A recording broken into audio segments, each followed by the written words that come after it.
You're a drug dealer, you're a pimp. It's crazy because you come to Japan and you get attacked by African scammers. Oh, hey! But why is there a gang of African thugs scamming, robbing, drugging, and beating tourists in one of the most famous nightlife districts in Tokyo?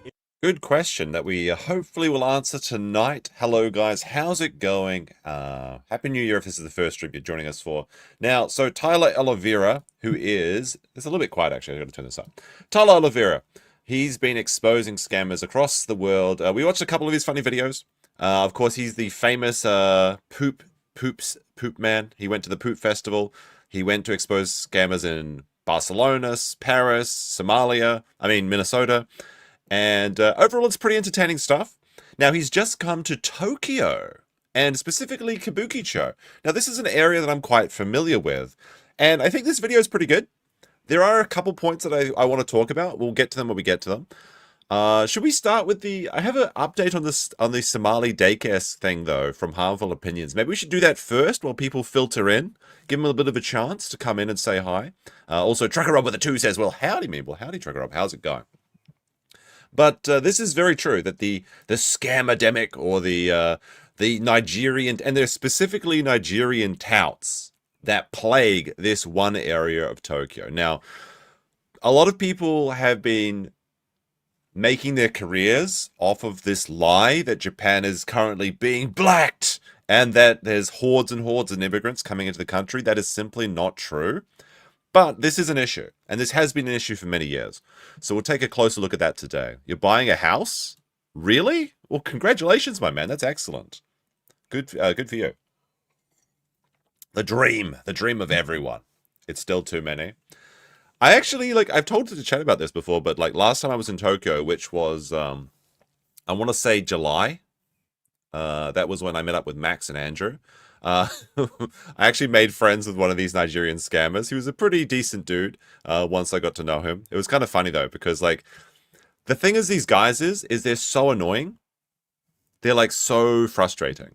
So what happens is you'll go to Kawaguchiko, you'll walk anywhere, and then every 5 meters there's one of these guys. And they come up and they're trying friendly and they're like, hey bro, how's it going? And they try and fist bump you or something.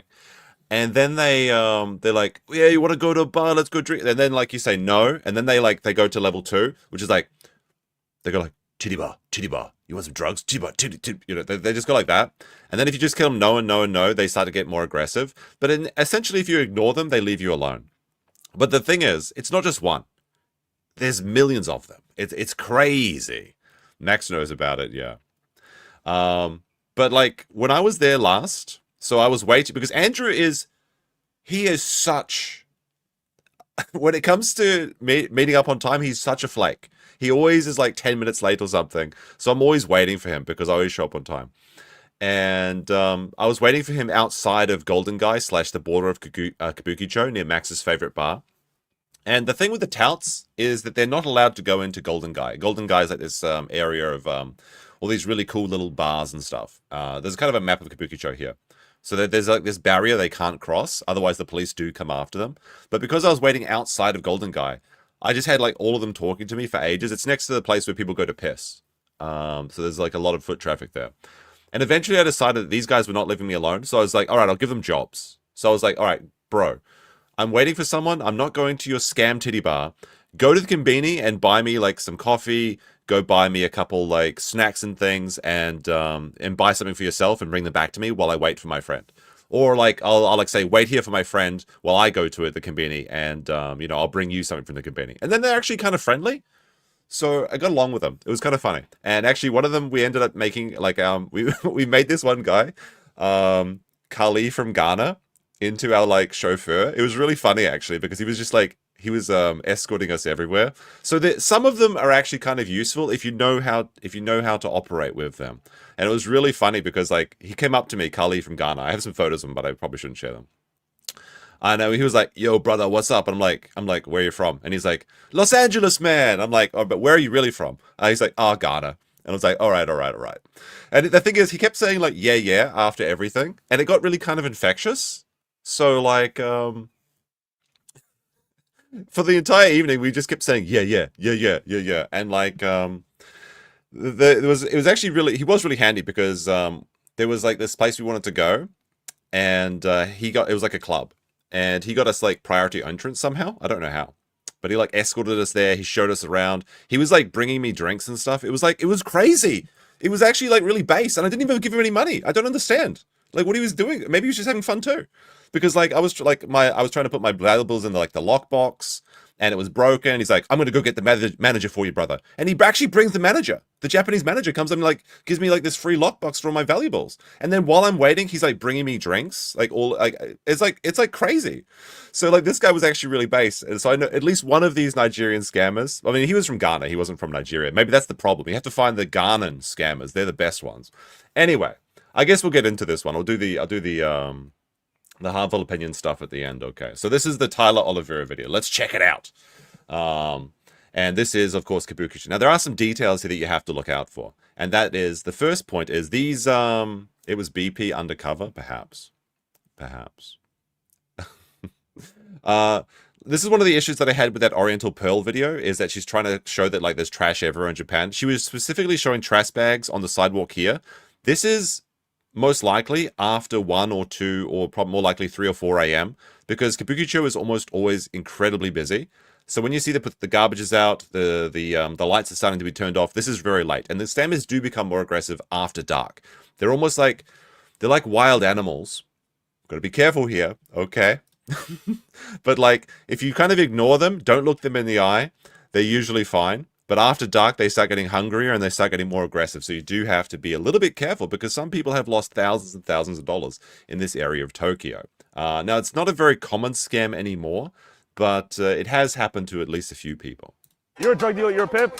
Right, so let's get into it. Because Let's you get come to into the Japan main. and Okay, very good little Overwatch reference there with the Genji. Attacked by African scammers. Now this one is pretty crazy, because this is actually like, I think this is outside the Don Quixote. So to kick somebody in broad daylight is quite an aggressive move. And like, I've got the maps, like, yeah, this is exactly where they are right now. So when you go to Shinjuku, like the Shinjuku station is like up here. And you've got the giant 3D sign here with the big cat here. And these are like the, well, this is the Godzilla Road. It actually says Godzilla Road on these signposts. So if you go over to this one, you can see the red Kabukicho gates. Now, Kabukicho is kind of referred to as like the red light of Tokyo. To be honest, it's pretty tame. You don't see too much crazy stuff there. It's really being gentrified. If you go down this street towards the Toyo building, there's like, this is where you see like the Toyoko kids. Like this is where the homeless kids live. And they've got this new Kabukicho tower here. And this is why it's being gentrified. And when I say gentrified, I mean Japan gentrified. Although there are a lot of white people here, I will admit. You see these chairs? These are all here from homeless kids. Well, they're not really kids. They're like young adults that kind of run away from home. They don't have anything to do.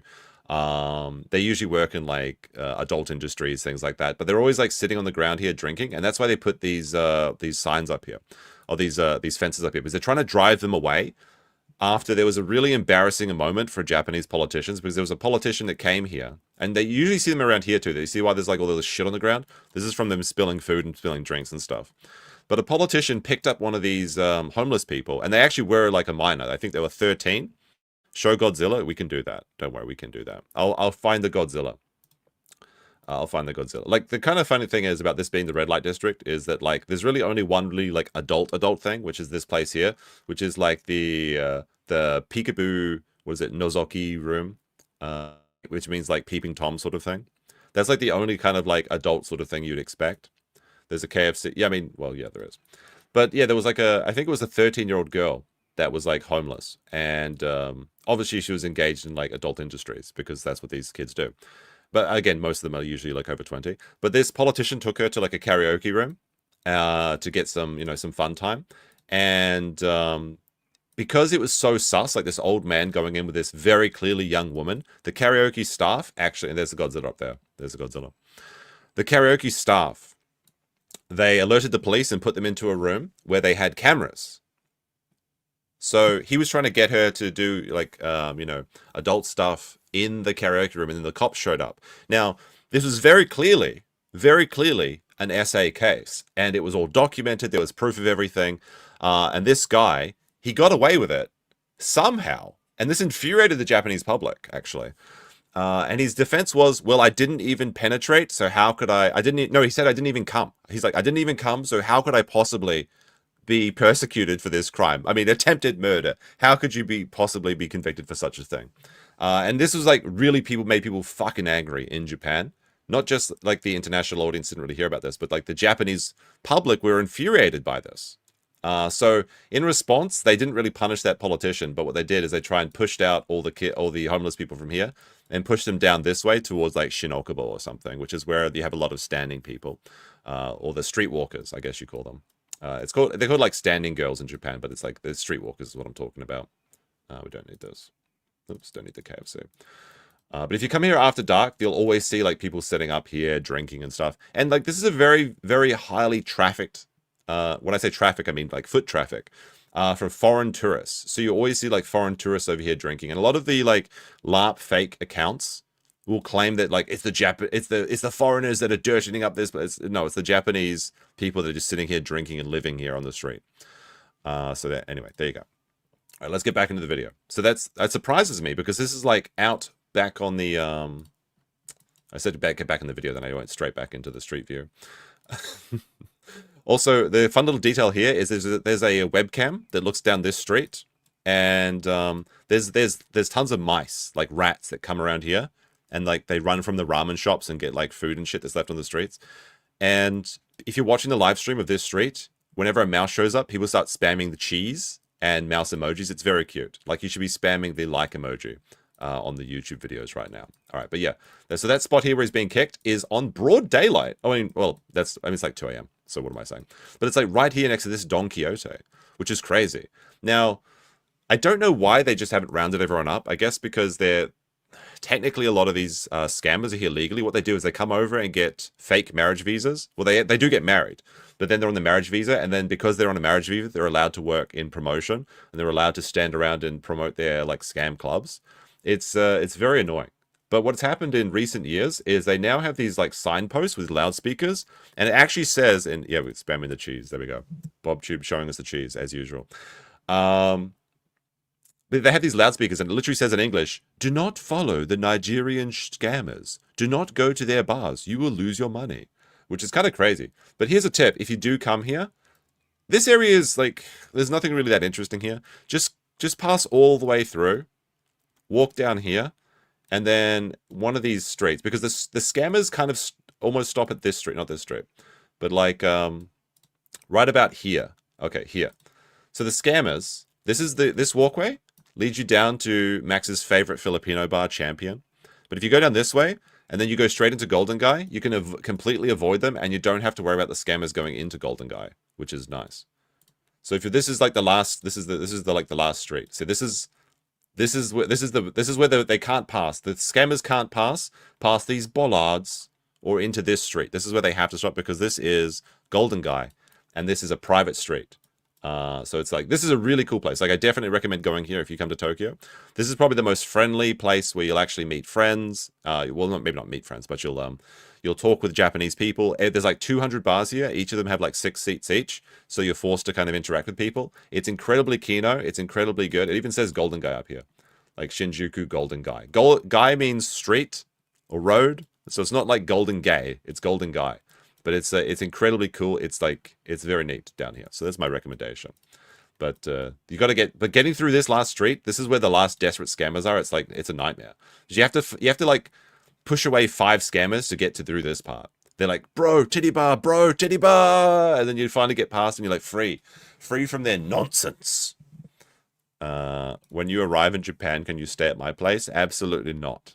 But if you're in the same area, I'm happy to meet up with people. I met up with someone a couple weeks ago. It was pretty cool. A guy that lives in Hong Kong, apparently. All right, where are we? Get back into this now. But why is there a gang of African thugs scamming, robbing, drugging, and beating tourists in one of the most famous nightlife districts in Tokyo? So this is that spot outside of where I just showed you, where they've got those fences set up. You can actually see them here. And see these girls here? They're all like doing girl cafes or maid cafes or girls bar. Some people say that these are like these will take you to like strip clubs or something. That's not the case. What they'll do is you'll go to probably just like a small little bar, and you'll pay like 2,000 yen or 3,000 yen, which is about $20, and then you'll get free drinks. Well, not free drinks, but unlimited drinks until like a time limit, like 90 minutes or 2 hours. It's actually fairly good value. If you drink like 4 or 5 drinks, you kind of make your money back. I mean, not really, because you're still just paying for drinks. But it's surprisingly good value for anyone that comes from a country where drinks are like, you know, like $10 a pint or something. But you'll see like entire lines of them. I actually have some footage of that I could probably show you. Safest and most ethnically homogenous countries on Earth. So those are like the maid cafes. So they drugged me.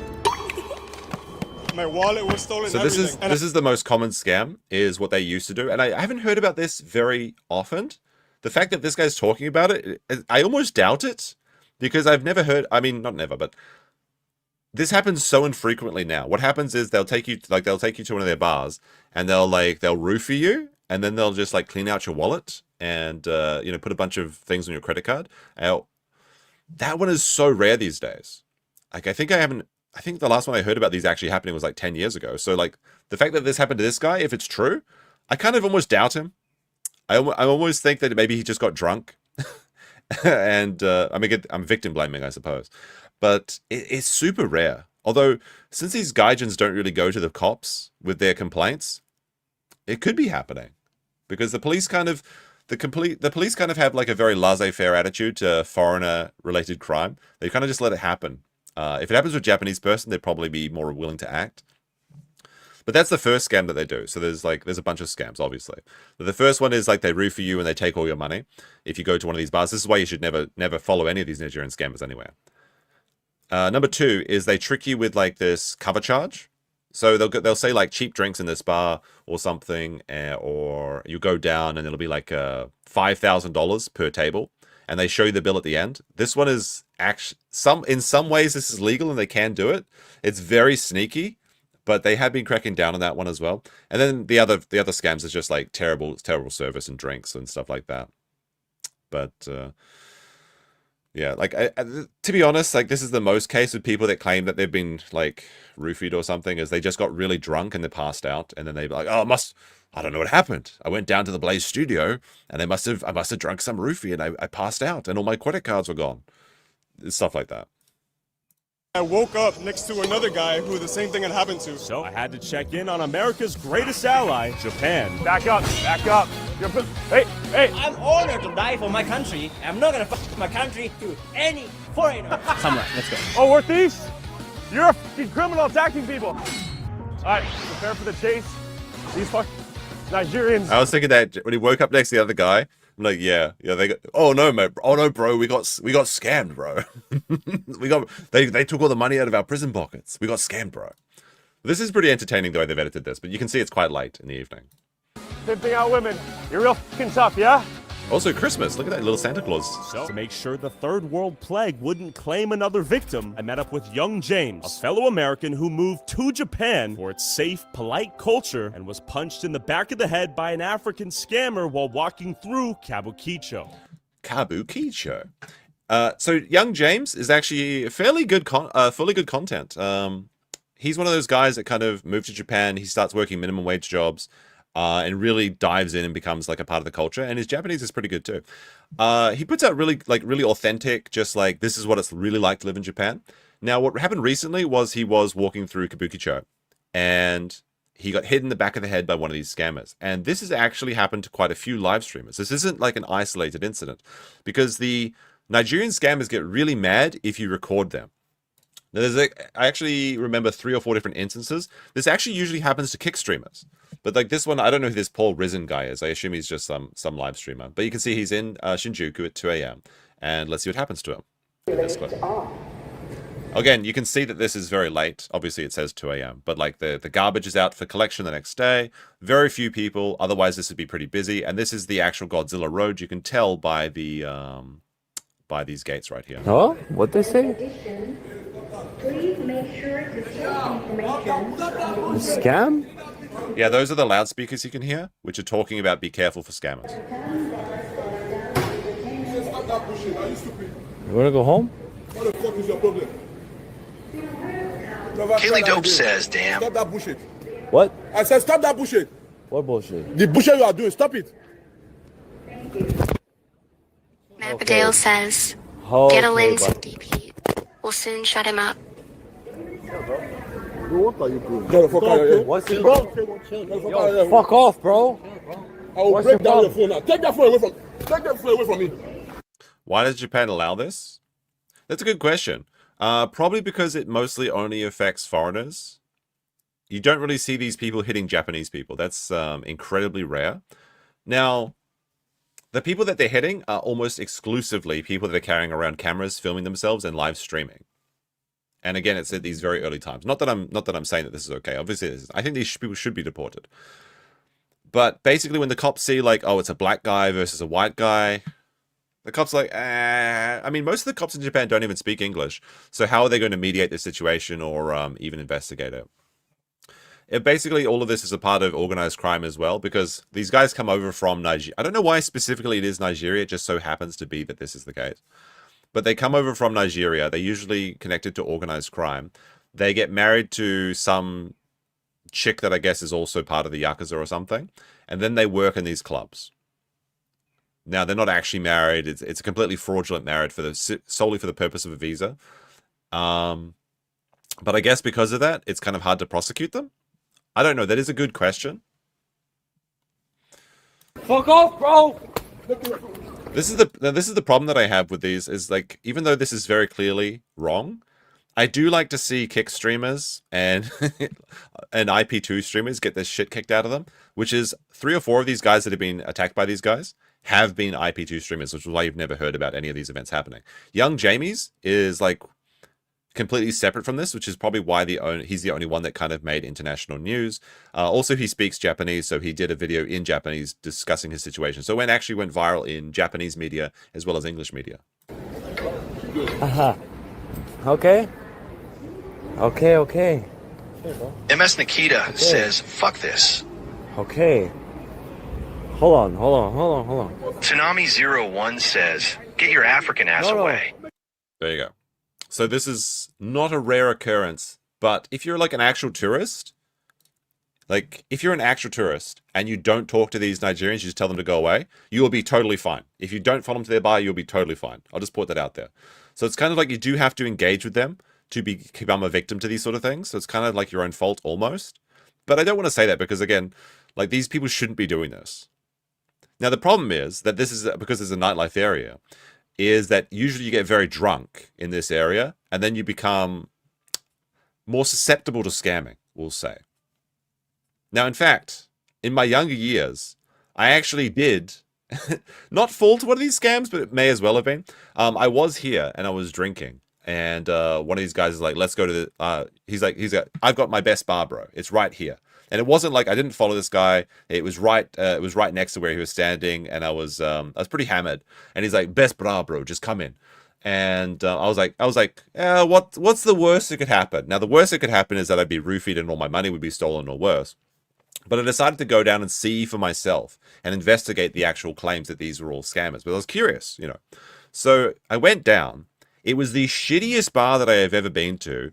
It was completely empty. There was one huge bitch, like it was like a Jamaican fat bastard chick, and she was just sitting next to the DJ. It was 2,000 yen and 1 drink free entry. So I paid 2,000 yen for 1 beer. I was furious. I was like, what the fuck? So I drank my beer, which fortunately did not have a roofie in it. I mean, it was probably stupid of me to do so, but again, like, you don't make good decisions when you're kind of been out having a party or whatever. I went back upstairs and I made eye contact with the guy, and he just looked ashamed. Like, I looked at him and I was like, bro, how could you said this was a good bar? And he looked shameful. Like, he looked down at his feet like a child when you caught them, you know, like, or like a dog where you catch it and it's like been tearing up the couch or something. And he was just like, I could say, like, there was like secondhand, like, I mean, there was some empathy there, is what I'm saying. He knew I was disappointed, and I was like, you, bro. So I guess you could say I did get scammed by them, but it was only for 2,000 yen, which is, again, is like $20. So, yeah, it doesn't matter. It's kind of useful to have as a story and to know for myself. But some people have had much worse experiences, losing like $5,000. There used to be stories of you go to these places for like 2 hours and you get the drinks are supposed to be cheap, but then they drop this $5,000 bill on you, and then they gang force you to go to the ATM and withdraw the money. So they get like 3 or 4 burly guys to come and make sure you do escort you to these places and take your wallet out. I think your friend behind us, legit. Oh, wait, so if they lay hand on Japanese, would it be over? Yeah, absolutely for that one. Like this is the problem though, is that I hate to say this, but they do have a very effective camouflage. Is that if they hit someone, then run back into their group, how can you tell which one did it? But yes, if they actually hit any of the Japanese people, they would be prosecuted by Japanese police and they would follow up on it. Now, they're smart enough to know not to touch the Japanese patrons. I swear to God, I think it's your friend. I think we found our friend here. Bro, be careful with your camera, please. You know what you're doing now. Huh? Now, see, immediately. And this is earlier in the evening, actually, as well. You can see there's like more foot traffic. There's less garbage on the streets that is for collections. This is earlier. I believe they filmed this over 2 nights. And then the more aggressive confrontations happen like after midnight when there's like barely anyone around to witness. So they all look the same. They all wear the same clothes. It's hard to tell. Be careful with your camera. There is camera there now. I see you. Camera? I'm warning you now. What do you mean you're onto me? Onto me for what? And this is just basic aggressive. Like they don't want to be filmed. They don't want to have their photo taken. So they try and intimidate people to stop filming in this area. Onto me for what? Keep walking, Buster. Fucking clowns out here. All right, I think we found our friend who attacked young James. James, what's going through your mind right now? I think we found him. I'm just trying to get out. You're like, I need... There's a common misconception about Japan. A lot of people say that it's illegal to film in public. It's illegal to film. I don't know if a lot of people say this. This isn't true. It is legal to film in public. It is, but it's not legal to film other people. Now, this is like a law that's not really enforced, but there is, unlike America, an expectation of privacy in public in Japan. So that's why if you look at a Japanese YouTuber, almost all the people in the background have their faces blurred. Or if you look at a Japanese newscast, like half the screen is blurred because they're not legally allowed to broadcast them. Now, again, this is one of those laws that's never really enforced, so it doesn't really matter. And a general rule of thumb is, provided that a person isn't the center of the focus, you know, so if you're filming a crowd, that's fine. That's generally fine. Even though technically you're not supposed to do it, it won't be a problem. But if you focus, if you like zoom in on somebody like eating or something, that would be an invasion of privacy in public in Japan. Now, in America and other countries, you don't have an expectation of privacy in public, so you can get away. That's why they have so many vloggers and things like that in America. MMA scene now with a 5er says, reminds me of the time that Elijah Schaefer roofied Rakeda, except Elijah wasn't an after money. Or maybe Rackets tried to roofie Elijah, but it didn't do it himself. Yeah, that's what I was kind of referencing. I think what happened is that Nick just drunk too much that day, and then he was cope and seething about passing out and not being able to handle his liquor. It happens to everybody. Even if you have a very strong alcohol tolerance, maybe one day you're just not prepared for the, I guess, 60% stuff they were drinking on the Blaze Studio. But yes, all right.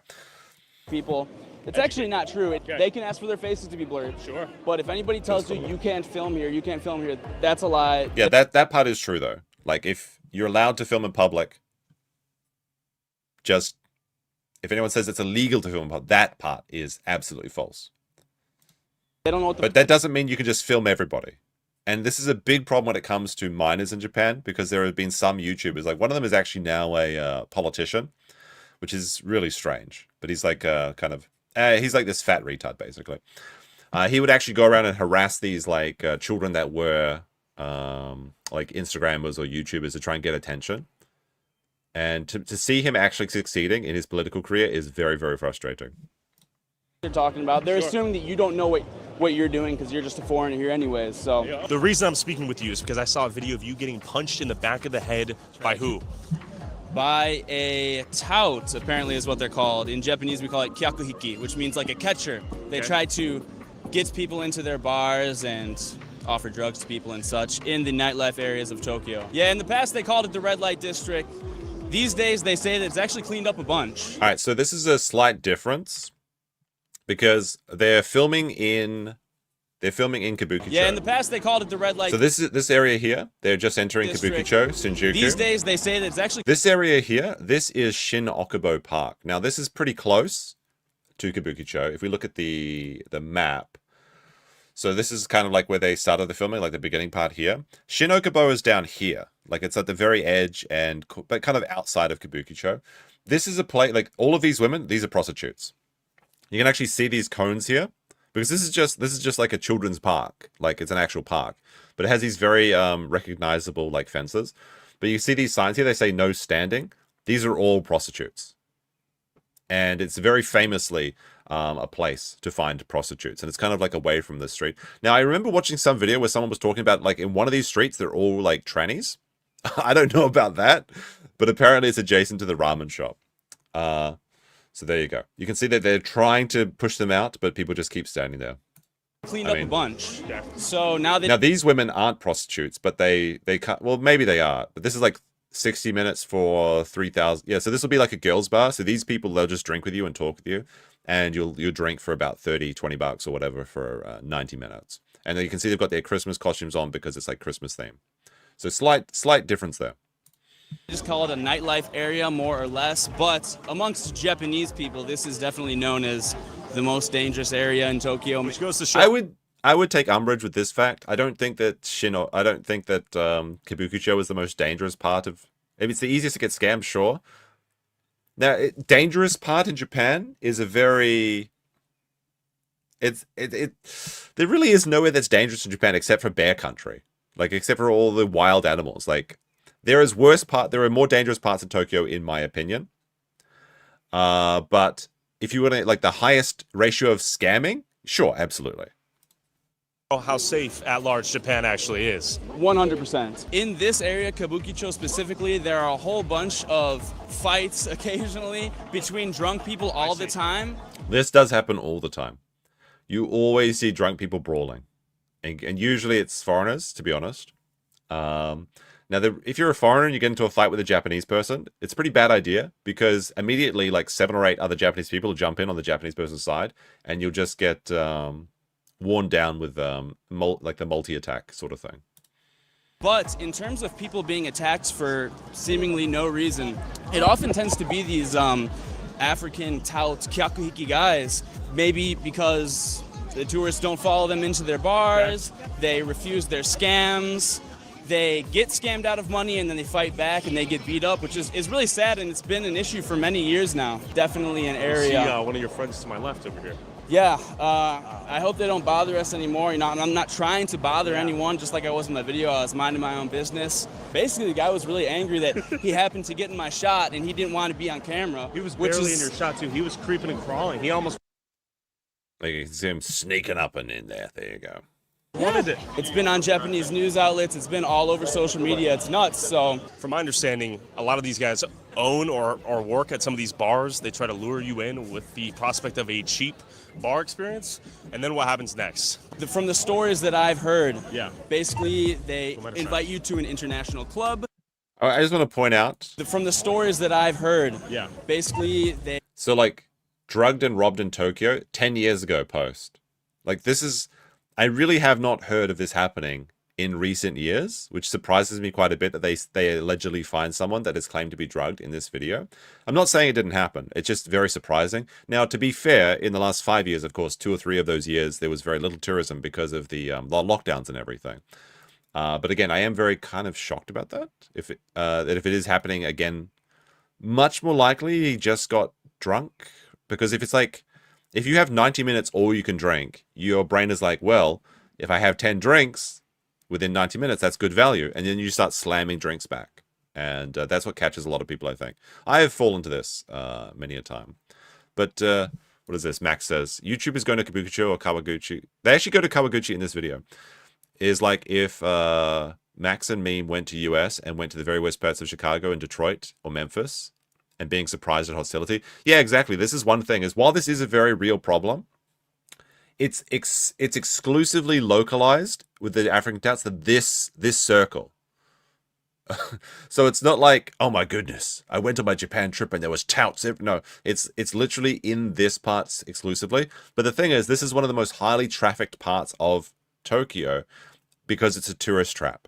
So yes, there's a lot of people will have this encounter because everyone goes to the same problem area. Now this is something I've talked about a while, but Japan doesn't actually have an over-tourism problem. It has a distribution problem with people knowing where to go. Because everyone goes to the same 5 or 10 spots across Tokyo and Kyoto and sometimes Osaka. If you actually spread out, it's actually almost no tourism anywhere. In fact, when I was doing that video on the Tohoku region in the Iwate, only 2% of tourists ever make it to that region. It's 56% of tourists never leave Tokyo, and the rest of them mostly only go to Kyoto and Osaka. They invite you to an international club. They say... Although I will admit that I don't know as much about the Kurdish issues that people are assuring me is a very real problem. But I have not encountered any of the Kurds myself, which I believe is kind of localized to, I want to say Saitama and Kawaguchi. Hey brother, we speak Which is English. near Mount You're Fuji. probably tired. You're in this country where nobody speaks English. It's difficult. Check it out. You want to meet some foreigners, actually mingle with some people where you can really talk. Okay. And you think, hey, you know what? That sounds kind of nice. I've been in Japan for 2 weeks. This guy seems really friendly. And you say, yeah, you know what? I'll follow you to your international club or bar. You go inside, and there's a couple different things that may happen. The most common one that I've heard is they tell you one price at the door or something like that. Oh, drinks are this much. There's a small door fee. And then they give you the tab, and the tab is much higher. If you try to dispute it, they block. Yeah, what they do... So what they do is that they have like a hidden charge, like a table charge. The drinks will be cheap, but then it'll be like a 5,000 yen for sitting down at the table. That's how they trick you, which is very legal in Japan, but very, very sneaky. I'm actually just looking at this bill here. Hold on for a second. What is... This looks like they went to like a... Block the door. And then they give you the tab, and the tab is much higher. If you try to dispute it... All right. God damn. They... All right. Okay, there we go. That's a... what? So you got your beer here, your udon, your oolong cha, you've got your, like, chicken. Looks like they just went to a yakitori place. Although it's like, I'm not sure, is this AI? This must be AI. But it's like, it's almost readable. It's like just barely readable. Like, I'm actually kind of like, I'm actually not sure if this is AI or not. It looks, this has got to be an AI bill, but it's actually fairly accurate because you can read a couple things like well, it's like, yeah, you can read kind of some of them. Like you've got like the Ringo Sour. So you've got like, they've got 3 or 4 drinks here and a bunch of food items. It's kind of weird. That's like $50. It's like AI Japanese. It's weird because it's like, it's somewhat legible. I thought at first that maybe they took their own bill and then they just took a bit. I'm not sure though. Maybe it's just warped from weird camera distortion or something. Dispute it, they block the door, they don't let you leave until you pay the tab, and you will hear constant. Would those be actual reasonable prices? Well, I mean, if this... You will read it, they block the door, they don't... Then they give you the tab, and the tab is much higher. If you try to dispute it... Alright, these are reasonable price. Like, 2 oolong chas for 700 yen, so what, they're 300 yen each? That's a bit pricey. That's like $3. These beers are like $5, or $3 actually, I guess, because they went yen so weak. These are good prices for drinks. Like, these are kind of high prices. I don't know. Like, for a meal, this is like if you had like, well, this is 2. Actually, these are very reasonable prices. I'm not sure if the tally is accurate though. But like, if you're getting 2, like, this is momo something. So like, what is momo's like thigh meat? I think, is it? Mune's breast and momo is thigh. So it's like two chicken meals for 700 yen each. That's pretty cheap. So these are good prices if this is a real receipt. It's kind of confusing me though. But like the drink prices here are very, very reasonable. They block the door, they don't let you leave until you pay the tab. It's just B-roll though, so it doesn't really matter anyway. And you will read constant stories of people talking about getting drugged. So they go to these bars, they meet some English... These are like, look at these examples that they're bringing up as well. Of people talking about getting drugged, so they go to these bars. All right, this one's 5 months ago, so this is a recent one. That's fair enough. Drugged in Kabukicho, $25,000 in crypto stolen. What the fuck? Drugged in Kabukicho. How did you lose $25,000 in crypto? Wait, I'm gonna look this one up. Drugged in Kabukicho. 25k. How do you lose your crypto though? Like, how do you get your crypto stolen? I don't understand. Did the guy have like thumb authentication or something? Crypto. I can't find. Wait. I can't find this when I'm searching for it. Is this article still available? Japan travel. It doesn't come up when I search it in Google. Oh, here it is. Okay, I found it. Finally. All right, we'll take a quick look at this one. It was deleted, and it looks like it's in a different language. So I think what they did is they translated this one. Because the only one that I can find is... I don't know what language this is. Does anyone recognize this? If I just throw this into Google Translate, maybe they can find out, tell me what language this is actually from. But alright, that one's... We'll check this one later, maybe. And see what that one's about. Looks Turkish. Nice, I'm not sure. I think the font doesn't look right? So I think they found this and just Google translated it and probably didn't verify it. I'd be very suspicious of this one. Looks Serbian. Alright, let's see. I'll put it into Google Translate real quick and see if it... I mean, how do you get your crypto stolen? If you've got your... Let's see. Here's how it happened. But the post was deleted. So... It's Turkish. So a Turkish person got scammed.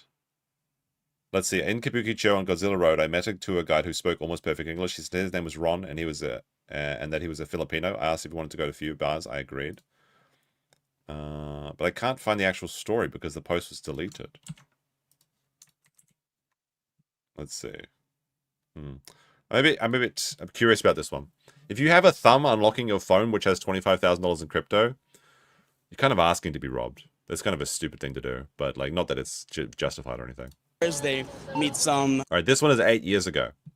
8 years ago. English-speaking women, maybe they're 10 years ago. Filipina, maybe... That was in Roppongi, though. That's a different area. But it's Roppongi has a very high foreigner bars and stuff like that. But again, like hearing story after story, I'm going to question this a little bit. I'm putting a little bit of extra doubt. Again, it does happen, but most of these stories are from years and years and years ago. Not that it's right, but it's not an epidemic or anything like that. Is that some people are trying to say that it is. Which frankly isn't the case. Their tie or whatever. Yeah. They go there, next thing they know, it's 2 days later, they wake up, they don't have their wallet. This is from September 2012. Again, like over 10 years ago. They don't have their keys, they don't have their passports. All of their stuff was stolen. Even though there are very, very few foreigners here as compared to other countries, still the foreigners here are very, very adamant about implementing their culture here, not learning the language, whatever it is. And that bugs me because I came here to experience Japan. Can you say something in Japanese? Minasan konnichiwa, yoroshiku onegaishimasu. Getting circled, Japanese bro. as possible, so. They're circling us like meat in the water, bro. Fair enough. Should we move? Yeah, we should. I'm annoyed right now that we have to feel that's the death directions right there. Japan is in a... These are all the girls' bars. Like I told you, there's like lines of them. There's an insane, like it's just all of them, and these are all just like those 2,000 yen or 3,000 yen 90-minute all you can drink sort of thing. They expect you to buy them drinks as well, by the way, but I never do that. Anytime I've gone to one of these places, I just drink for free. Well, I mean, you know, I paid for it, but like I never buy them drinks. I didn't even realize that was a thing until recently. Somebody told me, it's like, yeah, that you're supposed to buy them 2 or 3 drinks, and that's how they make their money. I'm like, really? Why would I pay to buy a waiter's drinks? That's ridiculous. Now, if I'm going to somewhere in Golden Guy, maybe I'll buy the shop owner a drink or something. That's polite. But like for these chicks, nah, that's not going to happen. What do you expect? Like, come on now. Incredibly safe country. It really is just this area, so you have that to be thankful for. Because really, I'm not saying this to pander. There are a lot of Japanese people and Chinese kyakuhiki as well who also try to offer you things, get you to follow. The Japanese touts almost exclusively go after Japanese people. I don't know anything about the Chinese one, but the Chinese people, like, they're a bit of an epidemic over here. Recently, the Japanese government said something about, I think they said that Taiwan was its own country, and China, as a result, has told their people not to travel to China and issued travel warnings. Not to travel to Japan, and have issued travel warnings to Japan. And apparently, Chinese tourism is down 50%. And now there's like all the hotels in Kyoto, there's like 50% occupancy. So now, if you want to travel to Japan right now, there's almost no Chinese tourists, and it's amazing apparently. I was walking around Dotonbori the other night, and it's still pretty busy, but there was definitely less people. What we've found out is that all of Japan's problems is literally just the Chinese. So, interesting. And most people who are trying to get you to follow them into your bars are selling some shit, scamming. And let's be honest, we know the places that are really badass and the most popular bars, restaurants around the world, they don't need to put people out on the street, hey, follow us. Yeah, this is true. The food speaks for itself. People are lying. I mean, this is a pretty good point too, just when traveling, is that if someone's approaching you, maybe it's not going to be the best place. Now, the problem is that a lot of people, when they travel, they don't know what to do. They don't know where to go. So someone coming up and offering them information is quite welcome to many of them. It just goes to show that you should do some research before you go to places anywhere. Now, Japan is pretty easy to travel to for a first-time traveler, even if you don't speak Japanese, because all of the signage has been updated in English, and of course with modern translation apps, and just the Japanese hospitality, you'll probably have a pretty good time. So I definitely recommend it, obviously. I mean, I do a lot of work in the tourism industry, so of course I'm going to promote it and hope that more people come. Lined up out the door, so yeah. Well, they're not Chinese, though, because, like, Chinese people don't really use YouTube, so I don't care about them at all. For clarity, no joke, as we're walking around here, I'm keeping my head on a swivel. Yeah. With the camera, you have to. No, you have to, totally. And they're aware of us fully with the camera. Hey, man, when I was hitting the back of the head... I mean, it would be very unlikely to have a confrontation right here in front of the Toho cinemas. But like in these, if you go down like this alleyway or down that alleyway, then absolutely, sure. I mean, that dude had a running start, ran up and hit me right in the back of the head. That's a very dangerous area to be hit. I mean, there's a reason that in boxing and MMA, they don't allow you to hit to the back of the head, so. And if I get hit in the head and I go to the police, what will they say? They will likely say, what were you doing? How did you get hit in the head? Why? What made them hit you in the head? Okay. Aren't there bars/izakayas that ban foreigners? Yeah, kind of. Usually what happens is that there's a bar, it'll say like members only. You'll see this in Golden Guy. Saying like Japanese only is pretty rare, but then it'll usually say in English, no, Japanese people only. Then it says like in Japanese, if you can read this, you can enter. So it's actually kind of just like a skill check. But a lot of these bars are actually more like members only things, so you kind of have to be invited. But yeah, there are a couple places that are like Japanese people or no foreigners or anything, and I think they should be able to do that. Like, it doesn't bother me. Like, the thing that I never understood, like when they're getting people to bake the cake, bigot. Like, why would you want to, like, if you're a gay person and you're asking a baker that hates you to bake a cake, allegedly, because obviously they don't want to bake your cake because it's like they're against gay marriage or whatever. Like, do you want that baker to bake your cake? Like, wouldn't they spit in it, or won't they, like, they'll throw some shit in there or something? Like, I don't want to buy a cake from someone that doesn't like me, because I would not trust them. So I've always been very perplexed by people that like, no, I have to be able to use that cake shop, or like, I have to go to this restaurant. Well, surely they're not going to give you good service. They don't like you, so you don't want to go there anyway. There's a million other restaurants. You're not hurting for choice here. But yeah, there's a couple, sure.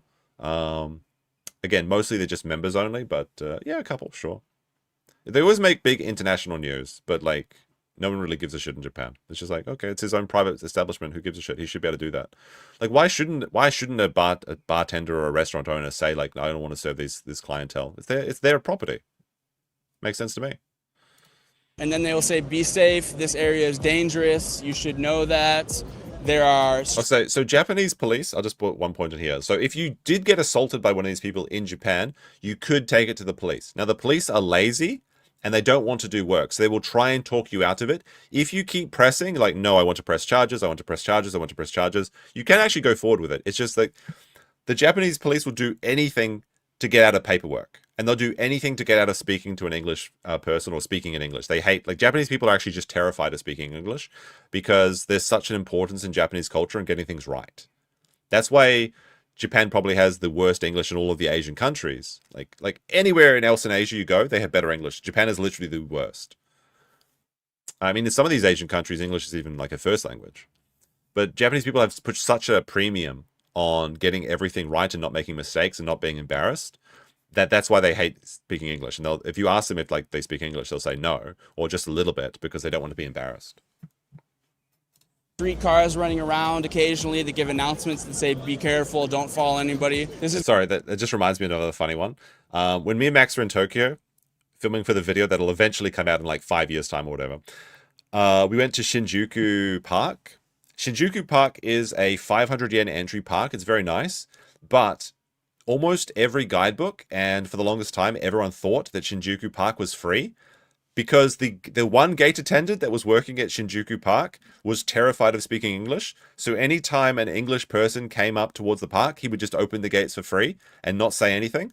And he actually lost the city. I think it was something in the realm of like hundreds of thousands of dollars because he was just terrified of opening the toll gate when English people were coming and because he couldn't speak English. So a very fun little story of, I guess, incompetence. You just need a little piece of paper that says 500 yen, please. Oh well, it's just a small detail. Fun little one from Shinjuku. Basically what the police did to me, they victim blamed me. 日本は本当に安全な国で、こうして安心して暮らせることに感謝してます。でも、歌舞伎町だと油断はできないって今回はすっごく実感しました。Even though I did that, I woke up. I mean, I agree with what he's saying, kind of, but it's kind of a little bit over the top. Like, you can't let your guard down. You don't have to walk around Shinjuku or Kabukicho with your head on a swivel.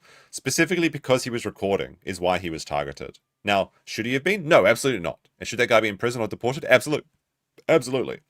But like, if you're a tourist, if you're just taking a selfie or something, you'll be fine. It'd be like literally no problem. The next day to a whole bunch of my subscribers and people messaging me on Instagram saying, you're racist for posting the video. You posted the video knowing that racial tensions are high. You are trying to stir up more racial tensions. A couple different people said, I hope more happen to you. I hope that in 2025 you will get... It really does suck that there are people like that, though. Like, this is happening a lot with the Somali daycare thing now. Is like, people are accusing everyone involved in, like, just being racist. When it's no, this very evidently millions of dollars are being scammed right now. And pathological altruism or something is the reason that Minnesota is down billions of dollars. Well, yeah, those people, there's always going to be like those sort of people online that'll argue with you no matter what. Called racist for existing. Facts. And I want to hear a truth bomb. Of the few f***ed up violent things you've seen out here, who has perpetrated them? The Nigerian African touts, 100%. And while we were I mean, that's just accurate. They just, for some reason, I don't know why it's Nigeria in particular. Like, it just happens that they're all, 99% of them are Nigerian. Walking around, my professional bodyguards blended into the crowd and were performing a risk assessment of how many African scammers were out here, if they had a network of informants on the ground, and to see if we could get out of here alive if we got ambushed. Peripheral scope, how many of them are there? 25 to 30 down on the bottom corner of where we walked up the hill. Okay. There's the right-hand turn there, and they're all congregated on them two corners. And could we take them in a scrap? Well, there's 4 of us and 50 of them. Further up to that side, you know, they've got more on another street corner, so we are heavy outnumbered. Every single person that was like engaging with you, they would move to the corner of that square as you would leave the square and just eye you down with their phones out, just like banging. Okay, another thing is that they're super obvious. You just immediately know. If there's any, like, it's kind of crazy, like, in this sort of area of Tokyo, if there's a woman alone on her phone, she's almost certainly a prostitute. If there's a black dude alone on his phone or just standing by somewhere, it's almost certainly a scammer. I've never actually seen any black tourists just standing around in this area, maybe because they don't want to be confused for other people. But it just do be like that in Kabukicho. Attention to where your movements are. So we went back out and tried to give these African touts a chance to speak for themselves. Question, gentlemen. Can I interview you guys? On video? No? Okay, thank you. But it quickly became clear that they tended to congregate in front of the family marts and hated the mere sight of my camera. There's a reason they do this. It's because you're not allowed to film inside Family Mart. So it's a very easy way to escape. And there was actually a live streamer that walked into the Family Mart while he was live streaming. And he was assaulted, I believe, in the Family Mart. And that was it was kind of an annoying kick guy, though. Like one of the, like, just resident Tokyo rats, essentially. They're basically roaches. They're like IP2 dropouts or rejects, and they're just a couple of them that hang around this area all the time. So it's like, again, it's illegal, and these people should be being deported. However, I did get a chuckle out of seeing these loser IRL streamers get their shit pushed in. It's kind of funny. Right. Excuse me, sir. Excuse me, boss. Can I interview you? For a YouTube video, we're trying to interview people of different walks of life out here. You know what's going on the street now, right? What's up? Interview people. Don't interview me. No, we just want to interview. We just want to interview. Take it away. We're trying to do documentary about. Whoa! No. We're trying to do interviews for documentary. Documentary. We want to speak to people from different places in Japan. Ask about life as Touts. We just want to interview. Just want to interview. Why are you taking that video? I just want to interview. What? I just want to interview you. Are you okay? Yeah, I'm good. I'm very good. Are you doing good? Merry Christmas to you. That was a peaceful Christmas spirit. Can I interview you, my friend? Can I interview you, my friend? No? This street is very nostalgic. Like me and Max are filming on this street. It's really like very cool. There's like I think it's like the old robot restaurant or something. It's got these like giant like painted illuminated signs. They're very good for background shots. Oh. Sugoi. Okay, now they're calling the backup squad. We're gonna keep it moving. As you can see, they're repelled by the cameras. That is like their kryptonite. And then I spotted a tout predating on this poor tourist traveling alone. What did he sequester you for? Bar? Yeah, he asked me to. Don't go to the bar. I know. There's a notorious reputation for date raping people out here, giving them scope. You got this German mutton shop man. He's about to get graped. Oh my goodness, he looks shocked. Did you see a cheat? Did you see a mouse? I didn't see one. So bad? That's the reputation out here. These businesses are sketchy. Spread the word to your friends and family. Okay. Where are you from? I'm from Germany. I mean, they're friendly enough. How would Japanese respond to interview requests? You mean if you're Tyler Oliveira? I mean, street interviews is a pretty popular genre in Japan, actually, both in Japanese and in English. If you try to interview an average Japanese person, they probably won't be confident with their English, so they'll probably say no. But if you approach them in Japanese, they seem pretty. Japanese people are very helpful, and they go out of their way to look after you and stuff. So you can, how do I say this?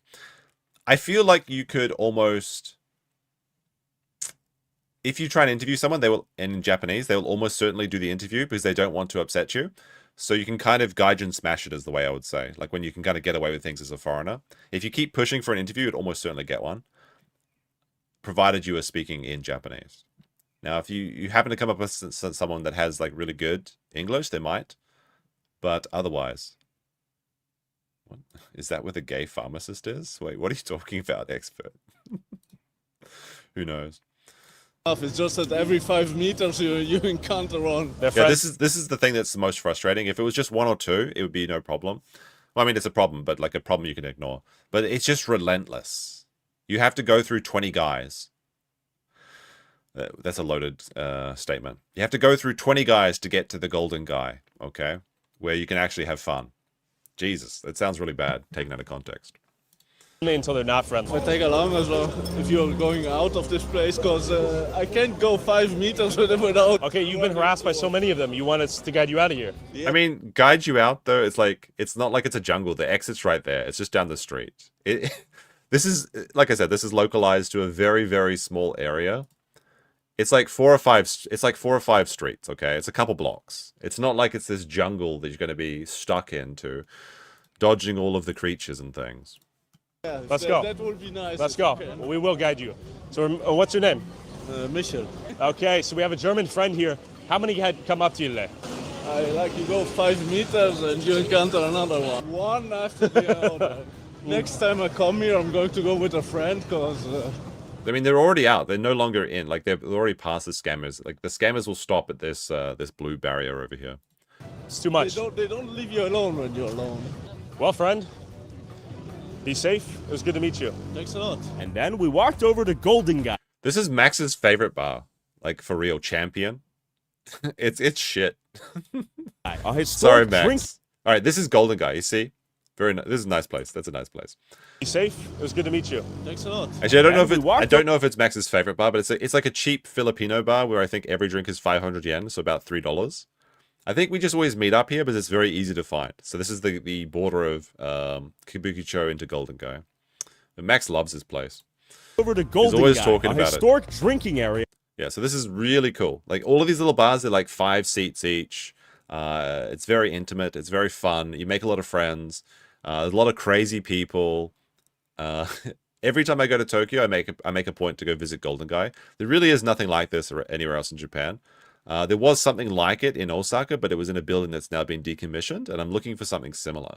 Unfortunately, like if Golden Guy was in Osaka, I probably wouldn't ever leave Osaka. Although I am not really doing much drinking this year anyway, so maybe I won't be seeing that much anymore. Jim Beam Black Matters, yes, that's what they have at the Champion Bar. Yeah, with over 200 small bars, crawling with... Wait a minute. Now, wait a second. For the Golden Guy, a historic this is Golden Guy. Drinking area with over 200 This is Golden Guy. small bars. This is a Moide Yokocho. This is some B-roll shenanigans. These two locations are about 1 kilometer apart. He thought that I wouldn't be paying attention. This is literally a Moide Yokocho, aka Piss Alley, right next to Shinjuku Station. Now, it's fair enough. You know, you run out of B-roll sometimes and you sneak a few things in. I do this myself. I just noticed this. This is a detail that literally does not matter, and only I will notice about this. But it does make me a little bit... I'm like, now wait a second. Now wait a minute. Brawling with foreign tourists. Right, now we're back. See, because Amoide Yokocho is covered and Golden Guy isn't. That's a very strong lady over here. She's got a pretty thick arm. But yeah, the only problem with like Golden Guy is that it's basically Europe at this point. There's so many Europeans there. Almost like 50, it's like 60% Europeans at this point. Like there's not that many Japanese left. Depends what time of the day you go, though. If you could, like, stay there after dark, then there's more Japanese. Early in the evening, I think they open from about 7 or 8. There's a lot of foreigners, but then as the evening goes on, it gets a little bit more authentic. Getting hammered, and the perfect hunting ground for African touts. No, well, to be fair, see, this is the bar Champion here, and these bollards. If you go past these bollards, it goes down to the place where everyone takes a piss. But like while the African touts can circle around the edge of Golden Guy, they're not allowed to go into Golden Guy. So, yeah, maybe they're waiting for people to emerge from Golden Guy, but if you go out the back way, then you wouldn't have to worry about that. You want to do an interview with me? We want to talk to people who moved to Japan who are not from Japan. So we want to hear their story, how they got here and the work they do and how it is in Japan. How much do you need still? I don't know, enough to get you a drink. There's more now, heavily populated corners, so there's more than 1 and 2. It's more like 4 on each corner now. Yeah. It seems like they've almost like put a satellite on. As soon as we're spotted on one street, they're pinging where we are. I mean, not really. I wouldn't say that. Like that's just like the area here. This is a much more adult area of Kabukicho. You can see there's a lot more girls standing outside of bars. There's a lot more dodgy establishments. The streets are tighter. There's a really high density of Nigerians in this part. So it's not like they're setting out like 4 Nigerian dudes waiting on the street for Tyler. It's just that that's the state of it always. Yeah, it seems like they've almost... Why aren't they allowed in there? Golden Guy is a private street. So there are private streets and public streets in Japan. I mean, obviously, just as there is everywhere. But Kabukicho in particular is a private 6 streets. God damn it. Golden Guy is 6 private streets. So technically you're not allowed to film there or take photos anyway. Everyone does it. It's fine. Don't worry about it. But like if you're filming it for commercial reasons, then that's a bit of a no-no. But it's just because it's private. It's like if you go to Gion in Kyoto, that's where like the geisha district is. Those are all technically private streets as well, even though it looks like a public street. Like put a satellite on. As soon as we're spotted on one street, they're pinging where we are. Question for you guys. Can I interview you? No. Okay. No. Do you guys live here? Please don't put the camera. Okay. Tough to get interviews. And then I met a British tourist who believed... All right, so this is back outside of Golden Guy. So Golden Guy is like right here and right next to Champion, Max's favorite bar. These touts were victims of a bigger criminal organization orchestrated by the Yakuza. If you're not trying to drink, what's the magic you're looking for? Scammers. Oh, you're just trying to. You are the guy. You're the man. They're the victim. Trust me. Got a drunk Australian, pretty common sight. That's debatable. Debatable. How is it not debatable? Look, the Nigerians, they're the victims, okay? No. This is bullshit. The slaves of the Yakuza. They're not slaves. Oh my goodness. They brought over by organized crime. And I don't even know if it's the Yakuza, because the Yakuza doesn't really do that much these days at all. But they are brought over by organized crime, probably by Nigerian-owned businesses, honestly. To say that they're not here, no. Piss off. Like, these guys sit around outside of Kabukicho, outside of Golden Gai, getting drunk, smoking, playing on their phones, and then they harass tourists for a couple of hours a day. They're not fucking slaves. This is ridiculous. Nice to watch this with someone who lives in Japan. Well, thank you. I do have a lot of experience in this particular area, so I thought it'd be a good one to show. Here to like scam people, right? Yes, no, that's the only reason that they're there. The only reason they're there is to work as touts. The actual criminals just bring them over and make them do the jobs. Like, it's not them, bro. They're coming They're just criminals. That's just crime with extra steps. What are you talking about? over from a country where they have nothing, yeah? And they're getting brought over by the criminals. Maybe. No, some suspect the Yakuza are involved, right? We don't know that for a fact. That would be a more interesting story, yeah. Yeah, but then... Do you think the Yakuza are trafficking them here? Absolutely. Really? Okay. Of course. Do you think these Nigerians are coming over from Africa to sell drugs to Japanese people? No. They mostly sell them to foreigners. They do. Some of them are sold to Japanese, but typically they have Japanese touts for that. Japanese people, tourists. To tourists, to Japanese people, whatever. They're all homeless, right? They all have a boss. What? They're not all homeless. What are you talking about? Who's making them selling all these drugs? They're literally below minimum wage, right? Give them a little bit of grace. That's all I ask. I don't know. Like, when you see these Nigerian guys, they're usually fitted out. They're wearing their Nikes, they're wearing their Adidas, they're wearing their, like, caps. You know, these guys have their watches, they've got their iPhones. They're not homeless. They're not living paycheck to paycheck. They make quite a bit of money scamming. This guy has no fucking idea what he's talking about. Them a little bit of grace. We're going to try to talk to them. That's our goal. At the end of the day, I don't think anyone's forcing them to be here in Japan. I think the door is wide open back home in Nigeria. I mean, they sit around eating fami chicken and drinking strong zeros. The rest of us should be so lucky. I would love to be drinking a strong zero and eating fami chicken. But apparently, I have to watch my weight now. Or Guyana, whatever it is. And if you're bringing havoc, chaos, and crime, I think it's probably about time you go back home. No amount of sob story justifies aggressing and criminalizing the native population. Isn't Tokyo surprisingly affordable to live in? Kind of. It depends where you're living. Prices in Tokyo is directly proportional to how close to a train station you are. But yeah, you can find an like a one-room studio apartment in Tokyo for like $500 a month pretty easily. I mean, it's the world's largest. Tokyo is the world's largest city, so they have to have a lot of places for people to live. Here. And then we stumbled upon the same guy who attacked Young James again. He seems to be the attack dog of the gang, doing the dirty work of beating anyone in the area holding a camera. That's our boy. My friend. My friend. Come talk to me. My friend. Why are you punching people in the face? Why are you attacking people? Actually, Max, what do you think? Do you think that most of the majority of the Nigerians are brought over by Yakuza, or is it independent Nigerian scam businesses, or just other organized crime? I'm actually curious. I'm not sure. Why are you attacking people, huh? Why are you attacking tourists? Why are you punching tourists? This guy right here. What's your problem? You notice that like this Japanese woman is walking and she's like surprised because the Japanese people just walk past and have like their own thing with complete impunity. So it's not like they're really any danger unless you're kind of going out of your way. Again, doesn't mean that they should be there scamming. I want them out. But if you want to be a tourist in Tokyo, you're going to be just fine. And show yourself. Show your self. You're real tough one-on-one, huh? You're real tough one-on-one. You attack people for no reason out here. You, man. And they bring themselves in by Nigerians who've established their business. Yeah, that's what I thought. Like, because the Yakuza really doesn't have that much involvement, I think, in Kabukicho these days. Like, maybe 10, 15 years ago, it was like Kabukicho was actually a dangerous place to be. Like, there was like murders going on every so often. But like, yeah, I think it's mostly just Nigerians bringing in other Nigerians for their Nigerian scam businesses. Notice he too is almost geofenced in the area surrounding the Family Mart. This guy right here, he's a serial beater. We have footage of him in 4K beating people down. Again, the reason they buy these like convenies is that like, if you're standing on the street as a Nigerian guy, you're obviously a Nigerian scammer. If you're inside a conveni, you could be a tourist, and also you can't film in the convenis. So it's a good way to just disappear too. You are sick, you know that? You are a dirty bastard. He's not as aggressive as he is because there's more than one person. He's looking real tough. Look, hey, don't touch it, don't touch it, don't touch it.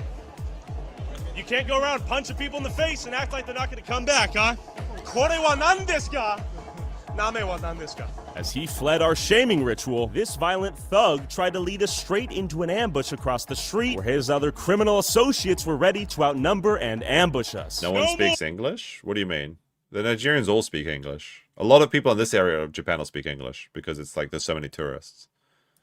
They just say they always just say they can't speak English. That's the sneaky thing. No more. Go back home. Yeah. All right. We gotta retreat. Tactical retreat. Huh? Oh, come. I'm not a dumbass. They want us to go meet their 500 buddies in the alleys. They think we were born yesterday. Look, he had to recruit. All right, we gotta go now. Just like he pulled up on you. We met another foreigner who moved to Japan that also had a nasty experience with these touts. Come over here. I love you too, but sorry. You just had me spooked a little bit. I was like, oh, is he a hostile force? Where you from? I'm from Miami. And you're badass bodyguard. Right. Why are you here? We're investigating the touts. Oh. I was walking, right? And then they're like, yo, can I have a second? I'm like, please leave me alone. And then another guy came up to me. There was like 5 in a row. Okay. And I just had it. And I'm like, yo, leave me alone. And then, yeah, bro. And then he started following me like that. He started following me. And then I'm like, bro, you good, man? And so I turned around.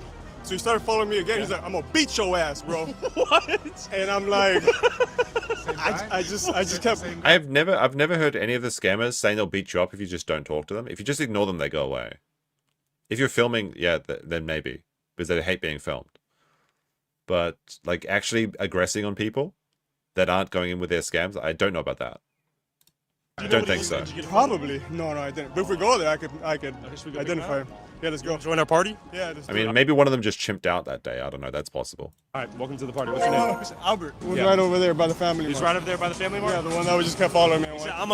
Do you remember the Furin Kaikan with the Parisian coffee shop? I believe so, yes. So that's like the old-fashioned one, right? There was a shootout between the Japanese and Chinese Yakuza that led to 1 death and 3 arrests in 2002. Max took Andrew there. Yeah, I've been there. I mean, you took me past there. That's near the haircut place, right? Beat your ass. Yeah. Yeah, he was. I'm gonna beat your ass, bro. And I'm just like, whoa, dude. I just kept walking. They were like security or whatever. Yeah. The guy with the yellow.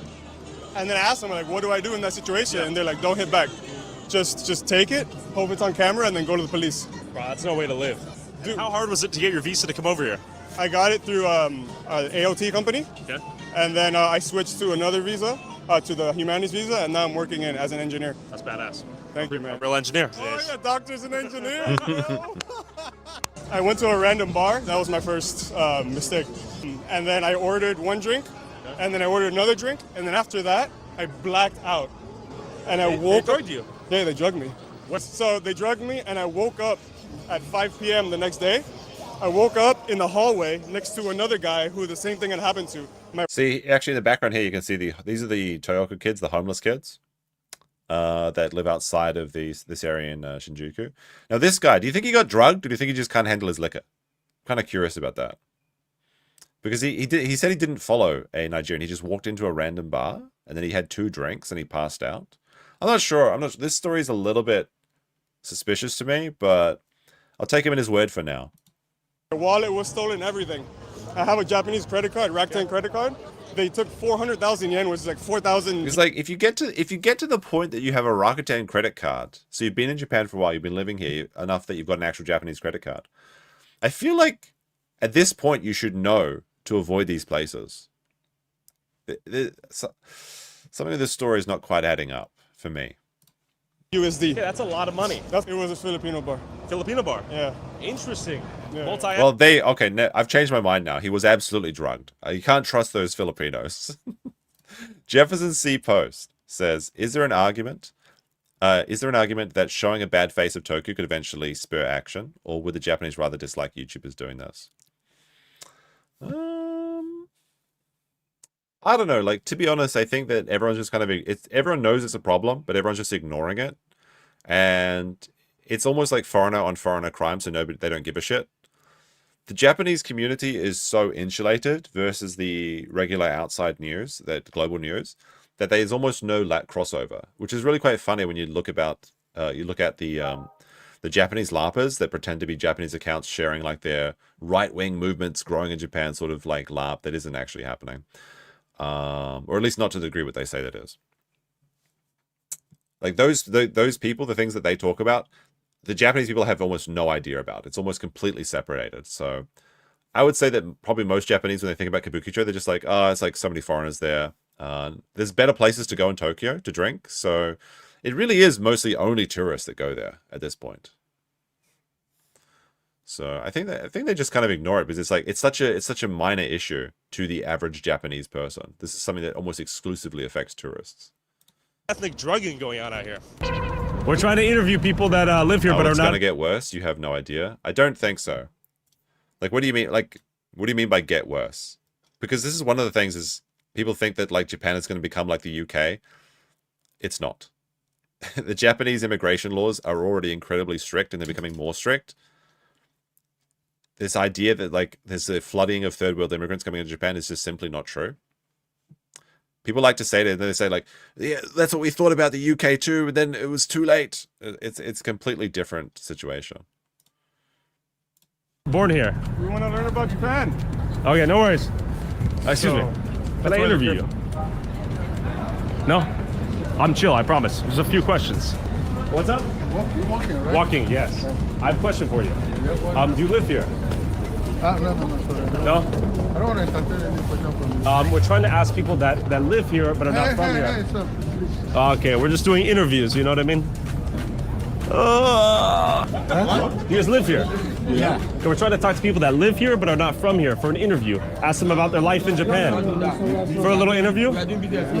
Oh, I see. Okay, sorry. How you doing? Doing good, man. Good to meet you. Huh? How are you? Oh, we're cooked. Immediately. Of course it will, with the unsustainably low birth rates. So the thing is, the total immigrant population in Japan is 3%. And while foreign population may increase, the people that they're bringing in are not more Nigerians.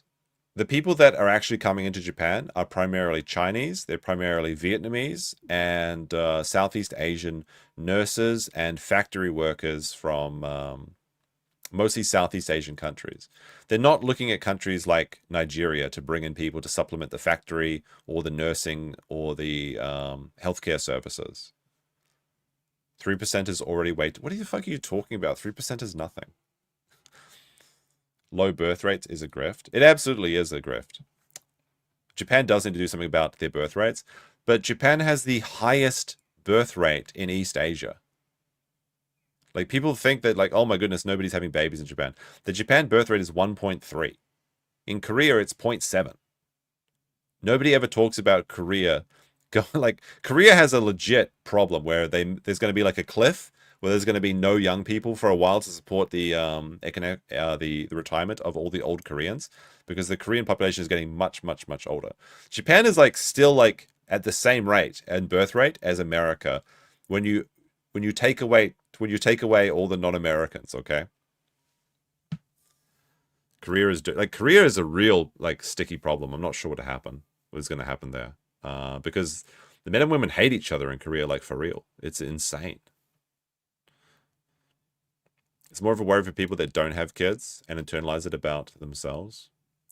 I think there is a lot of I think that's why the Japan Duma content is so popular, honestly, is that people looked at their own country and they look at what they've done, and then they say like, oh no, I have to protect Japan.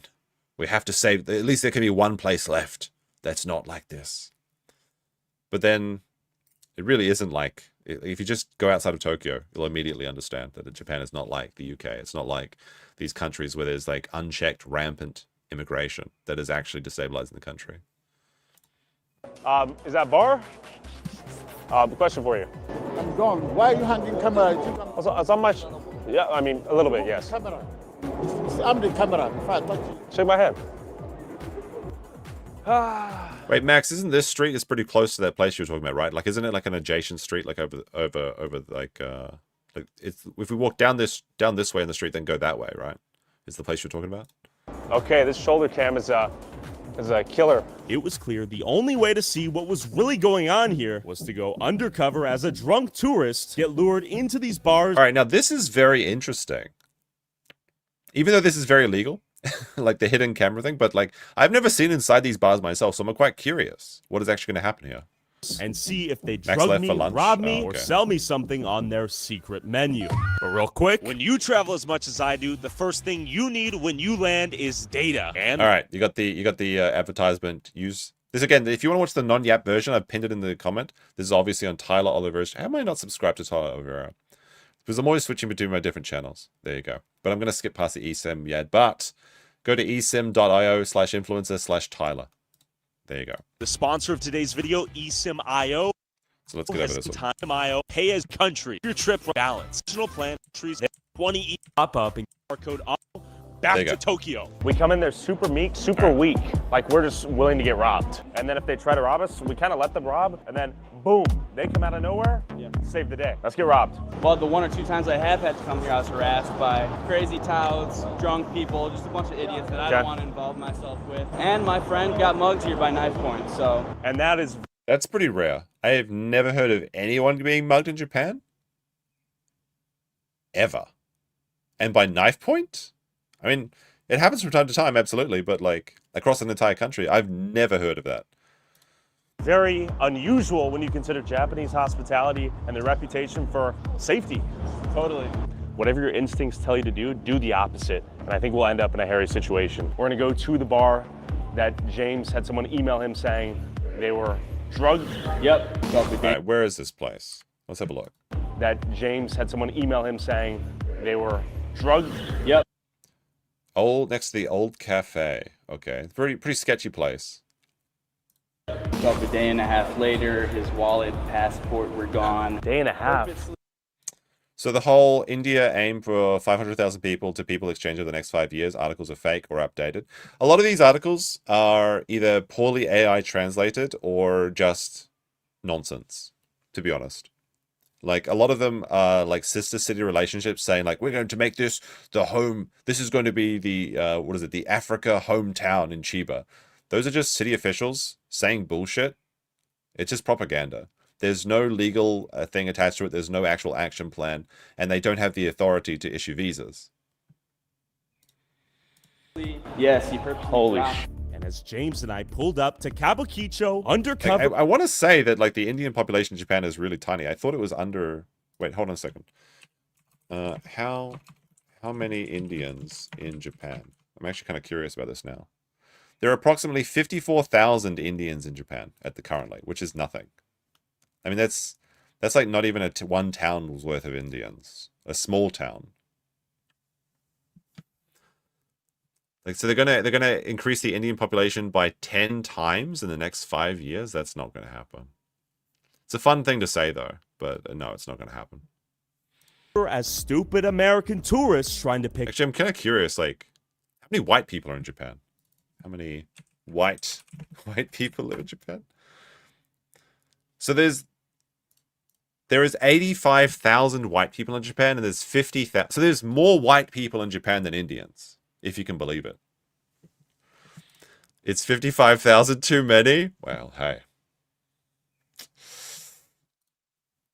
Up some Japanese girls. We immediately stumbled upon a pimp lingering on the street waiting for perfect victims like us. What's up, G? How you doing, G? How's it going? What's good? Come So he's got a strong zero. I told you they just stand around eating fammy chicken and drinking strong zeros. We should all be so fucking lucky. All right. How are you doing, my friend? He's got a big one too. That's the tall one. That's the original. Because they used to be 9%. They cut them down to 7%. This looks like the original 9% tall boy. I love those things. I'm very, very good, man. Where are you from? South Africa. Right here is like, they have a bar where you can drink with Japanese girls. What kind of girl do you like? Japanese. Yeah, Japanese. I mean, I got that yellow you like fever. taking a look. Yeah. Taking a look is free. Just peek? You take a look. You speak English. That's the issue. Oh, you know girls? Of course, man. Of course. One other thing I'll talk about the immigration in Japan is Japan actually doesn't set you up for permanent residency. So Japan's immigration policy is very much, we want you to come here, work for a few years, and then get out. And their entire system is like devoted around that.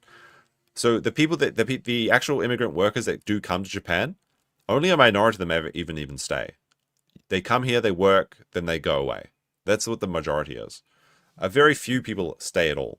The people that integrate the most is most usually it's like the Filipinos or Vietnamese or not Chinese, but like Japanese descendant people. So there's a lot of mixed Japanese people that are listed as immigrants as well. So that even that like that 3% figure of 3% of the population is non-Japanese, if you remove the Chinese and Japanese descendants, it's basically like 0.1% of the population is foreign. Okay, are you looking for girls, or I thought you were looking for girls? Yeah. No, actually, I'm working deeper south. But I see. We scout women. Oh, scout. Okay, like modeling. I go to schools, universities. No way. They work with different kind of bras. Okay, like host. Not trying to be a pest today, but these things should worry you a tiny bit more when it has ruined so many other places with below replacement birth rates. Well, the thing is, I actually understand how difficult it is to live and move to Japan. So for myself, Japan is making it harder for me to live into country, and I'm a small business owner who's paying an incredible amount of tax to Japan. And even for me, they're raising the requirements. Now, will I be able to meet them? Yeah, I should be able to. It should be fine.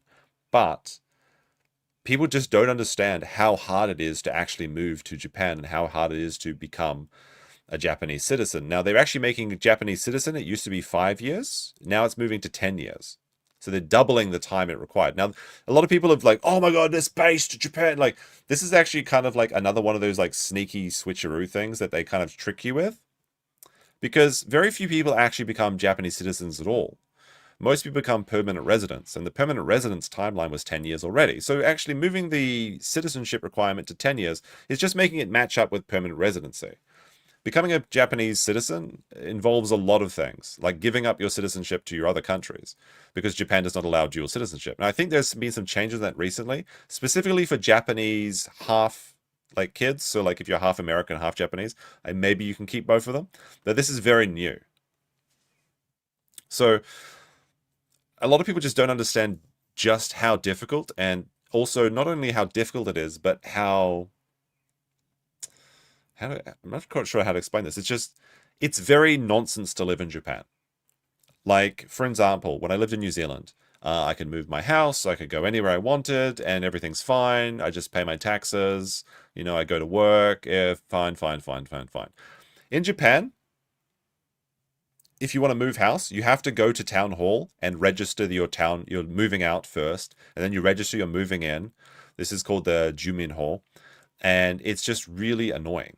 That's just one, the minutia of living in Japan is insane. So, and town hall is only open till like 4 p.m. on a weekday. So you have to take a day off of work to even just go change your residence and update your residence. You have to do this within 2 weeks.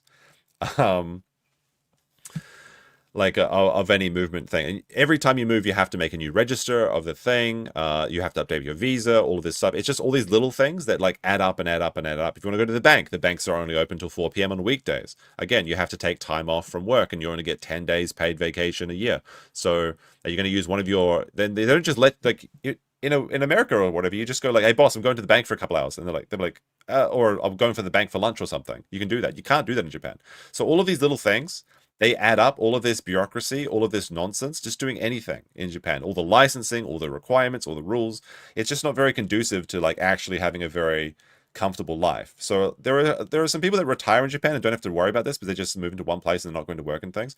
But just living in Japan, eventually it wears you down and wears you down. And eventually you just decide to go back to your own country. And even moving to Japan in the first place is very difficult because it's almost impossible to set up all the things you need to have, like getting a bank account, getting a phone number, getting an apartment. There's like this weird triangle where you have to like have one to move into the other one. So it's very difficult in the offset to even just come here and then just living here day to day. A lot of people that's why Japan has such low immigration in general, is that it's just very difficult to live here. But people look at Japan, they say the low birth rates, and then they see like what's been done to their countries with all this rampant immigration, and they say, well, this is obviously, I've got to protect Japan from this. When they don't realize that Japan already has all of these just nonsense barriers already that keep these sort of things low. And and this year in particular, it's being made more difficult. So that's a lot of fun. And not only that, is that the people that already have permanent residency, they're talking about reviewing old people that have already obtained permanent residency and increasing the requirements and perhaps making it so they'll have to reapply for permanent residency, which makes even less attractive to move to Japan because, you know, there's no longer this like thing where you can just get your permanent residency and then not worry about all this government intervention. Now they're going to like, well, maybe we're going to do language tests. Maybe we're going to check to make sure you've been paying all your pension and everything like that. So a lot of people are going to be kicked out of Japan as well in the coming years. This girls. Also good. I got cut women. All right, we'll go back into this. Sorry, we got sidetracked there. So they just met up with this guy. They're pretending to be drunk, and they're talking to this Japanese pimp, and he's going to take them to their scam girl bar. Oh, scouts. Okay, like modeling. I go to schools, to universities. No way. They work with different kind of bras. This is a problem actually in Japan, not just with Nigerians but also Japanese people. Is scouting, and you actually will go to a club in Japan, and it'll say like they will say signs in the bathroom like no scouting or whatever. So Japanese and I guess in this area of Tokyo, Nigerian men, they'll go to clubs or they'll go to, I guess he says he's going to universities. I'm not sure if that's true. I feel like he's just trying to make himself sound like he's more important than he is. And they'll try and recruit women into the night industry. And this is a big issue that a lot of young women get predated on in Japan. Specifically Japanese women though. Okay, like hostess girls. Hostess girls. I got cut women. Look for girls that want to earn more money, live good life. They're pushed to different kind of bars. We have 2 good bars right here. Should we go check out the bar? When do we get the Rip Sunny stream? If you're talking about a Minnesota-related lawyer stream, I guess when anything happens in the legal cases, I'm not going to just cover every tiny detail, but maybe when the restraining order is decided. That thing is just going on forever. I assume it's going to happen in January sometime. I thought it was going to happen in December, but I don't know. The Toe just keeps getting away with it. So whenever either if Nick does something really retarded or if there's some changes in the legal case, we'll cover that. If you take a look, you like the big.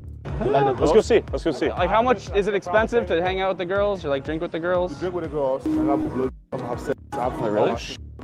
Wait, at the bar? At the bar. I was trying to rizz him up though. I was trying to rizz him up, no payment. You feel me?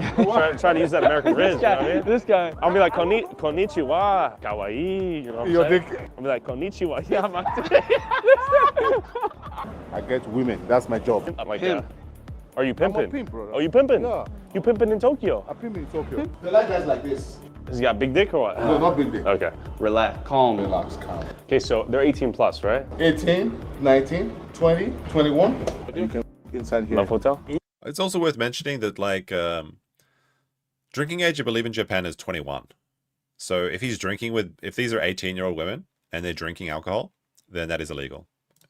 Inside? In my country, it's 18, so I always just assume it's 18 everywhere.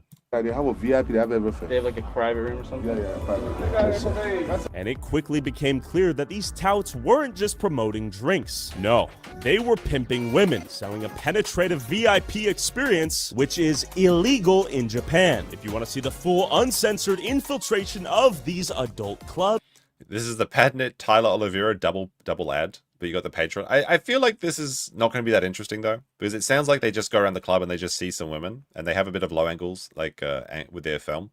They're like filming these sneaky, like almost upskirt angles, at least from the previews. But what he says is true: is that penetrative sex is illegal in Japan, in the prostitution industry. So that's the way that a lot of these places go around, get away with these like sort of things, is they say that it's like they offer non-penetrative sex. That's how the nightlife industry operates. Now, of course, I assume that you could probably find those services. Not that I would know, but that's why there's like soap plans in Japan. It's because it's just they're not supposed to go in. Okay. At YouTube. So only hand jobs. I assume they offer full what is it? Full course? Is that how they describe it? I assume they offer every service, but this is just what they say, because I mean, prostitution is already pretty much an illegal industry. Oh no, we can't go inside no. I assume you can get everything. Okay, this is just how they advertise it. I don't know. I literally don't know. Won't let me upload. Go subscribe to patreon.com/Tyler Oliveira for. Is a blow penetration? I mean, technically it is, but like no. In the letter of the law in Japan is like no P and V. That's what is illegal in Japan. $5 a month. You're gorgeous. 1 hour. Let's go 1 hour. 1 hour we can go? Yeah. I feel like I'm a sinner. Maybe you need to drink. Hey, thank you so much. Thank you so much. Whereas Max, he's already at his lunch. He's at his lunch soap land or whatever. I love you. You know, ski des. I gotta go though.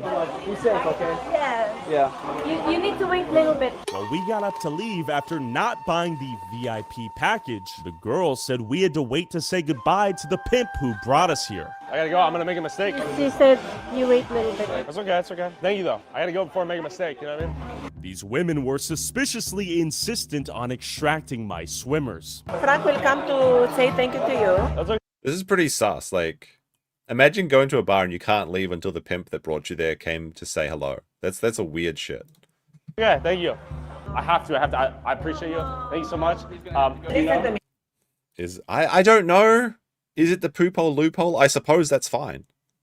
I don't know. Sorry, I'm ignorant on this segment of the nightlife. It's nobody we know.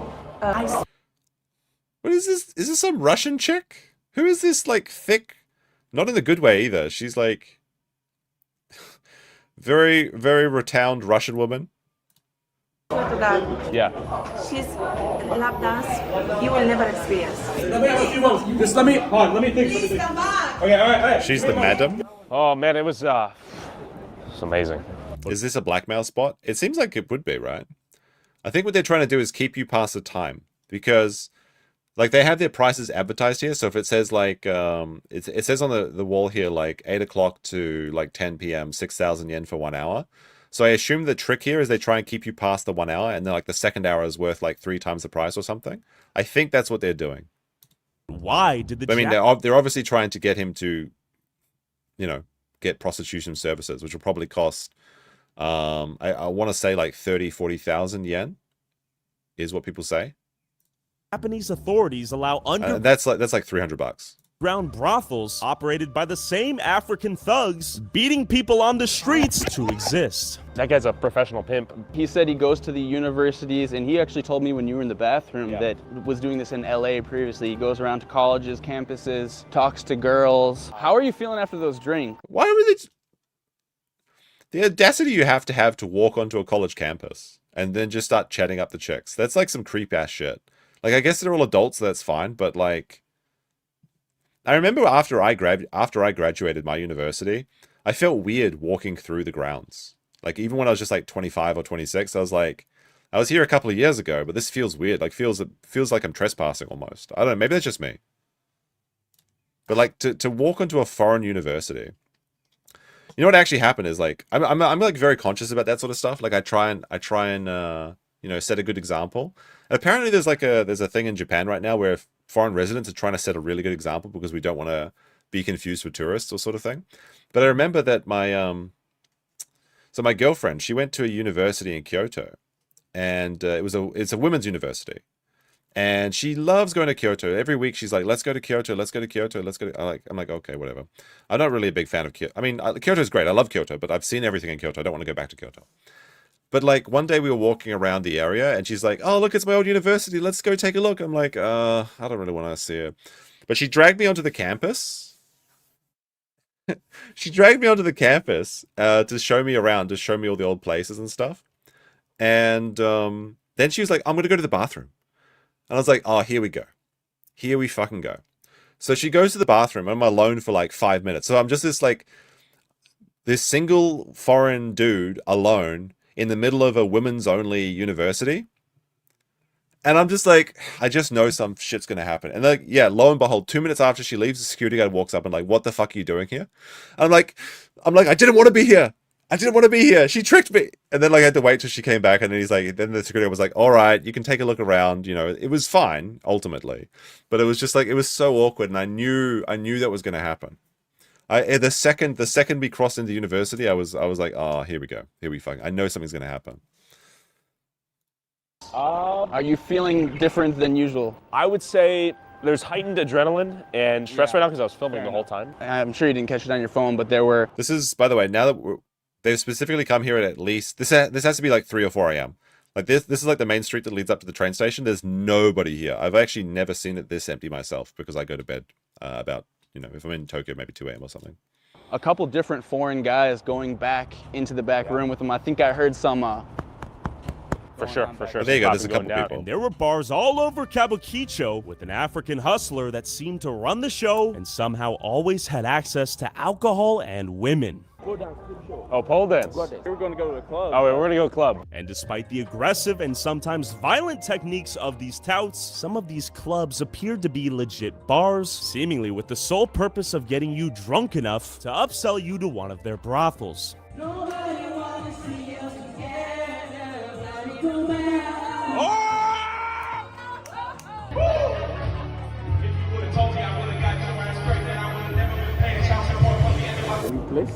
A new place. If you go there, tell me where. I mean, this makes sense why they couldn't leave the first place without, like, there's like Frank will come and say to you, because they just try and keep plying you with alcohol again and again and again until they can try and trick you into paying for the big ticket item. That makes sense. Tell me where, damn. let me see the time. I'm just having too much fun. It seemed like all of the African-ran bars here led back to the real moneymaker, the VIP experience. Let's go. I trust you. I trust you. Because you're my friend, I trust you. I trust you. No, it's the same place. I came here. I already came here. It was prostitution. No, yes, drink. I'm back. He let me back. Welcome back. There's that old Russian town woman. At each other already. I told you. God let me back. Of course. I have to go. I have to go though. You have to come. She's got man hands. Wait a second. So I've been watching some Seinfeld. When we got trapped on that island over Christmas, we were watching some Seinfeld, and my girlfriend's kind of getting into it, even though she doesn't understand some of the things, like call waiting and like leaving messages on people's phones. She doesn't understand that shit. But like, we watched the episode with man hands, and this is some man hands, you know, like when Seinfeld is like they're ripping the crab apart, and it's like some dude, and he's just like, absolutely, these are some claws, these are some mitts. Oh my goodness. You don't have to go, you have to come. I told him I cannot do prostitution though. And there was more than one club out here offering VIP experiences. Is this a bar? Baru. No more What do Is we my get? girlfriend Japanese? Yes, she is. I'm a rice burner, okay? You know what they say, if you burn the rice, you pay the price. So I'm about to find out, chat. Unlimited. You got me? Yeah. You promise? Yeah. Arigato gozaimasu. For everything. And what is your name? Tiger. Rah! Arigato gozaimasu. Well, good to meet you. We got unlimited drinks. 5,000 each. He said 4,000 though. My friend. How does she not know what call waiting is? Because she's a few years younger than me, and she never had to have an answering machine. You said 4,000 apiece, right? 4,000. Okay. We're gonna go home. They have wives and kids to talk to. If you didn't buy the VIP experience, a magical 5,000 yen She's not, you service fee rats. would be thrown onto your bill at... She just turned 27, okay? She's 27, but like she was never a child when she didn't have a phone, like or Google Maps. So we're generationally a little bit different. The very end. Pull out a dusty menu that they never give to you while you're there drinking, and point to the fine print at the bottom as if it were obvious. But I had, of course, you already fucking paid chat. 4,000 yen for unlimited drinks for the next hour. 4,000 yen for unlimited drinks. That's a steep price already, by the way. Like, if you were all you can drink, 3,000 is the max. You can get all you can drink for 10 bucks, or like 1,000 yen in Japan, which I think is like $7 actually. Like 4,000 yen for all you can drink? That's ridiculous. Kawaguchiko was notorious for these service fee scams. All right, this is a service. This is a real receipt. You can see, let's have a look what they're actually paying for. I mean, this is like 30,000 yen, so this is like $300. That's not actually that, like, wait, where's the money coming from here? Oh, it's like four of these each. I see. I mean, these prices aren't outrageous, but this is like 4 people. Like you can see here, Nomi Hodai for 90 minutes, 2,000 yen. So this is all you can drink. So 4 people came in, and they got all you can drink for 2,000 yen. That's a good price, 8,000 yen right there. So then you have like the extra charges here for 4 people, and then you have like the seat charges and stuff. Wait, then they've got like the 15% tax, 15%. Like this is okay. Card 10%, service fee 15%, extra tax 15%. Like this isn't outrageous, but it is expensive. Like these people got ripped off, but like 4 people drinking for 90 minutes, all you can drink for like what amounts to be like under $300. That's not terrible. Like, if they wanted to show like a real scam, they should have one where it's like 300,000. Because there have been people that have been here in the same situation and ended up paying like $3,000. But like this, if this is like an upmarket place, it's not crazy. It is steep and it is a ripoff, is what I'm saying. But like, this is not like super insane. They try to finesse you with at the Oh, end. apparently it's $212. Again, so it's like $60 each. $60 each for all you can drink for 90 minutes, plus they got extra. Again, it's expensive for Japan, but it's not insane. This is EA. Scammer. You have a cash? Scammer. EA.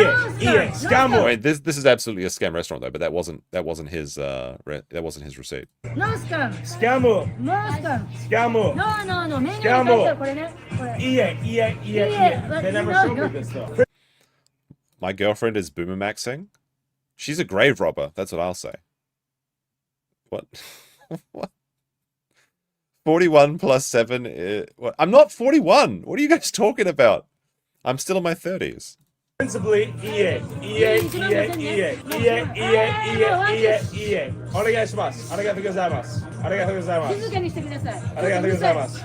sorry, I have to stand on my morals. Ichi 500. Boys, It's a scam. no, you scam. You're scamming me. You're scamming. EA. I drank too much. Are you okay? He's gaslighting me now. I'm gonna fucking go down. No, they tried out a $5,000 service. This is just wrong. You guys are doing me fucking dirty. Out of nowhere. No, it was a scam. Tiger scammed me. Getting scammed right there. They added the 5,000 at the end. I said no. Yeah. She started calling someone on the phone in Japanese. She's saying, Come come. They know you're recording. We need to see what we're doing. Yeah, they're all fucking talking. They all know. They're all following us. They're starting to follow us now. Should we get out of here or what? We're setting patterns. Yeah. Tell her this. Okay, cool. Let me show you one. Okay, let's go. Beautiful women, beautiful girl, beautiful times. Boy, I don't like talking to stupid guys like you. Oh, I'm a dumbass. Yeah, you're go yourself. Go yourself, you dumb motherfucker. How about that? And then go back to fucking Africa. How about that? How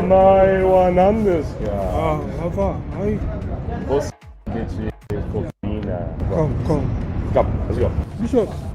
Bishop. Yeah, I'm the bishop. And how are you? Bishop Tyler. Thank you. Bishop. Discount, right? Tyler. Oh my God, thank you. We've been waiting to meet someone. Let's go. Let's go. These guys stationed outside the Family Marts knew exactly what I was up to and were trying to blow my cover. I mean, he did just go up and ask them for like bitches and cocaine and stuff. So the fact that they were pointing him to another person that was supposed to bring them shows that these services do exist in this area. You know this guy? This is the guy who wants to take follow. Are you sure he's real? I don't know if he's real. Do I help my girlfriend with her homework? Oh my fucking God. She's just 27, you sick fucks. No, really, I'm telling you, bro. Really? No, $5,000 service fee is 5,000 yen, not $5,000 dues.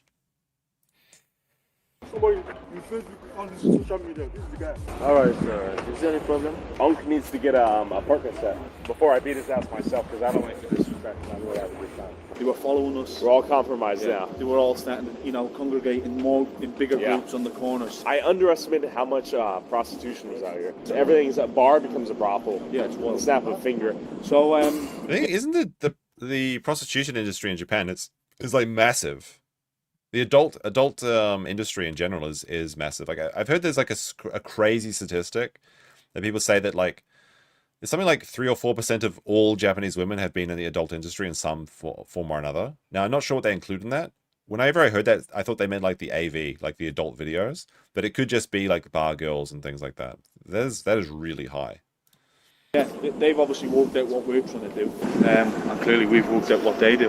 And tomorrow's the final battle, it seems. Yeah,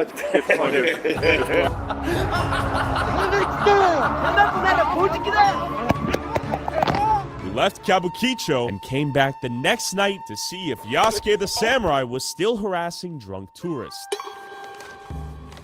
Hey, my friend. How are you? All right, this is pretty early in the morning. I'm going to say this is like 2 a.m. because all the garbage bags are already out and these places are turning off. Even though it says 24 hours. So. Good to see you guys. There's not much foot traffic, so it's got to be very early in the morning. How are you? How have you been? Hello. How are you? Do you think he'll hit someone again today? Do you think he's going to punch someone? Probably. I never understood how to pronounce this word. Gravure? Gravure? Is that how you say it? I don't know. Gravure, cosplay, and YouTube. YouTube isn't prostitution. What are you talking about? YouTube is it's not adult industry. On the face again today? Let's go see. How you doing, my friend? Who will you punch in the face today? Who are you going to punch in the face today? Are you going to assault another person today, huh? Go back into the family mart. This is the spotter hole. He's called the cops. You think you can get away with attacking people? He punches people in the face, thinks he can get away with it. How you doing? How you doing? You gonna hit me? You gonna hit me like you hit our friend, huh? You gonna hit me like you hit our friend? He's calling you thief. Oh, I'm a thief? You're still Isn't Dorobo, isn't that just like criminal though? Or is it specifically thief? I can't remember. People's sense of safety. He punched our friend. Why? Nothing. I'm pretty sure he's just saying criminal, but it's kind of like a distinction without a difference, I suppose. He was walking through. Yeah. Don't touch me. Back up. Back up. Back up. Back the fuck up. Back up. You're a drug dealer. You're a pimp. You're a pimp. Hey. Don't do it. Don't do it. Don't do it. All right, here we go. We've actually got some street balls. Let's fucking go. Let's fucking go. Don't fucking do it. Don't fucking do it. Don't fucking do it. Try some shit. Try some shit. I suggest you don't fucking try some shit. I suggest you don't try some shit. Just walk away. Just walk away then. Just walk away. Just walk away. They're attacking people, punching them in the face, pimping, you're dealing drugs. What are you gonna do? What are you gonna do? I love the little guy in the Christmas hat, by the way. That's very cute. You're real fucking tough, yeah? You're real fucking tough. Pimping out women.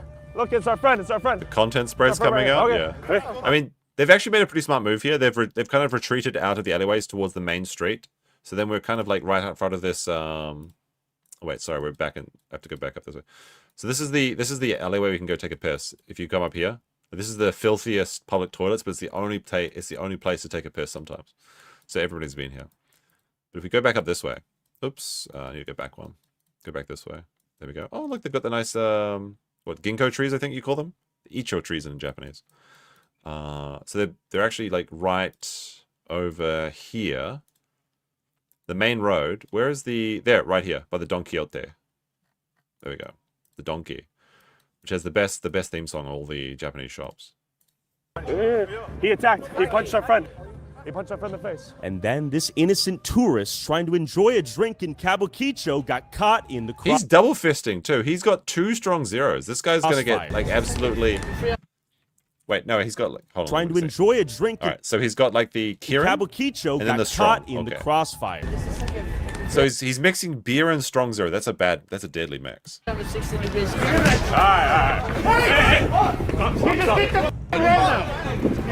Wait, go back. I need to see that. I was reading the chat. Wow, that's like a flying kick to this guy. He's just doing nothing. He was just standing there. Kawaguchiko got caught in the crossfire. 360 degrees. Stop.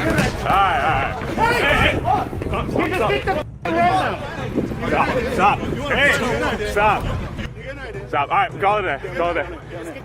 These 360 cameras are great for getting a people. Or you work with them. Where does he want us to go? What are you doing? Who do you think you are? Prepare. What is he? You gotta imagine the Japanese guy in the taxi that's waiting at the stoplight because they're on the street right now. It's like, oh, fucking gaijin again.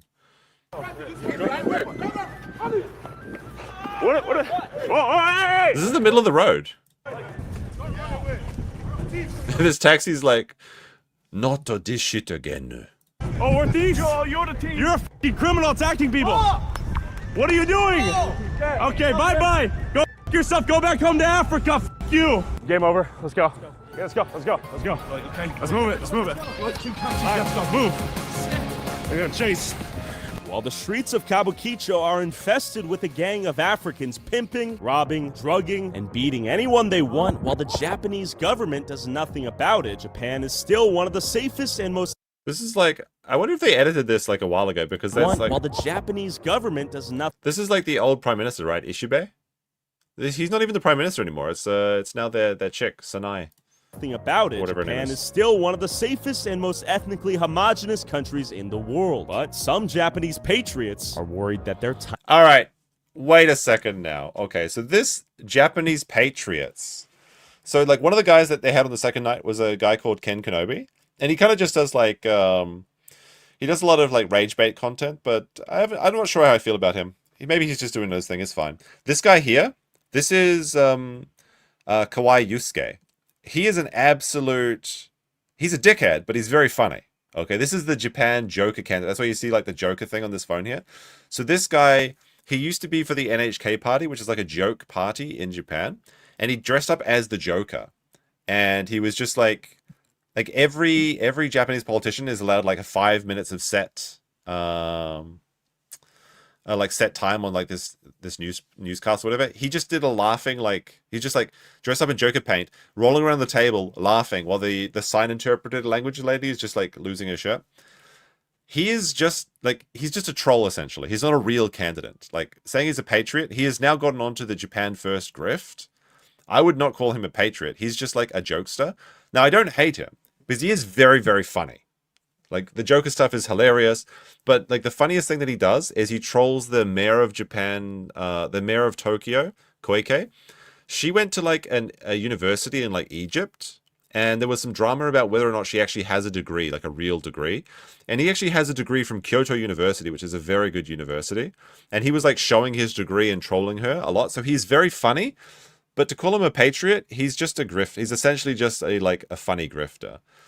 We got Clippy. User 404 for the goal. Oh, we're one away from the goal. Are we going to hit it? Hit the goal, child. But he's very, very funny. The mayor of Japan, yeah. I mean, she may as well be. Tiny island nation could see what's happening in Kawaguchiko all over their country. Now, I was at this rally, okay? This is in Osaka. I was at this very rally, and it was about 200 people. But they always make it seem like there's like this massive crowd of people. It's not really. It's a small group of weirdos. Not that they shouldn't be able to protest. Absolutely, they should be. But I remember going here because I wanted to see for myself the reality of the rising like movement in Japan. It's just a group of weirdos, essentially. They don't tighten immigration policy now before it's... And I believe this one is Osaka as well, as I'm not sure. Show all over their country. But now he's drifting. So you see they're wearing these banners that says Nihonjin first, so Japanese people first. So they're kind of like, they're leading into the Trump grift at the moment. But specifically, it's not like Japan first, it's Japanese first, which is a slight distinction. And we hit the goal, chat. The scam goal of Dono goal, 350 in a row. Have we done 350 streams? I don't know. Thank you very much. There, we did it, chat. We did it. Why would you dismiss him like that? The Clippy guy or the Japanese Joker? Like he's moved away. He's no longer the Joker candidate now. Like he's like going to Africa and filming in the street as well. He's essentially just a YouTuber. Immigration policy now before it's too late. Just take a look at Great Britain. So I met up with Japanese YouTuber Kenobi Ken and Joker the politician. Yeah, see, this is the thing that he did. Kawaguchiko, the Joker candidate. In the city of Kawaguchi, that's become a hub for Kurdish refugees since the 90s, giving it one of the highest foreigner populations by percentage in all of Japan's cities. I'm not sure if this is true. I mean, I know the Kurdish people do exist in various places in Japan. I think it's specifically at Saitama. I've heard about them in Kawaguchi, but I'm not sure. I've never seen them myself. After an unemployed Kurd seeking refugee status sexually assaulted a 15-year-old girl, received a suspended sentence, and then went on to rape a 12-year-old girl, widespread anti-immigration protests in Japan erupted. Well, this is like, I mean, that did happen, and this person absolutely should be executed. But you see here, the little political awake. This is that like colonial otaku grifter guy who's a British man who's pretending to be Japanese. These are real rallies, obviously, but unemployed they're Kurd very small, very, very refugee small. Status sexually assaulted a 15-year-old girl, received a suspended sentence, and then went on to rape a 12-year-old girl. Like, Kurds living in Kawaguchi repeatedly find themselves in the news. I would say this is true, but it's because every time any foreigner does anything in Japan, it's even how minute, it becomes national news just because. Widespread. This is Osaka. There's actually more police here than there are protesters, but it doesn't look like that. This is down, I believe this is the Mido-Suji line.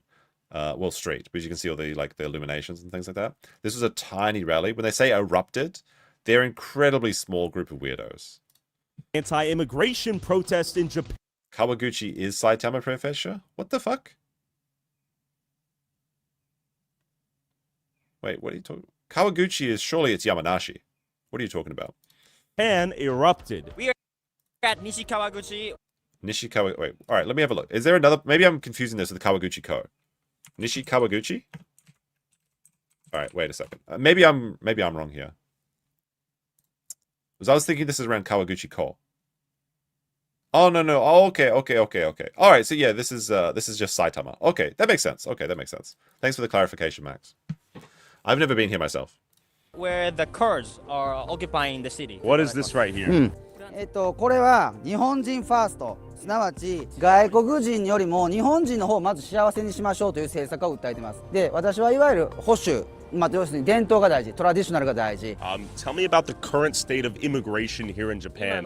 埼玉では、2つの人種が問題を起こしている。まず1つは中国人、Chinese。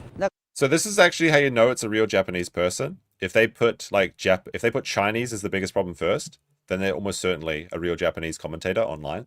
If you watch like online on Twitter or something, people talking about like Kurds in Japan or Pakistanis or Indians, they're almost certainly a grifter or just non-Japanese person who is pretending to be Japanese, because the Japanese are most concerned first and foremost about the Chinese.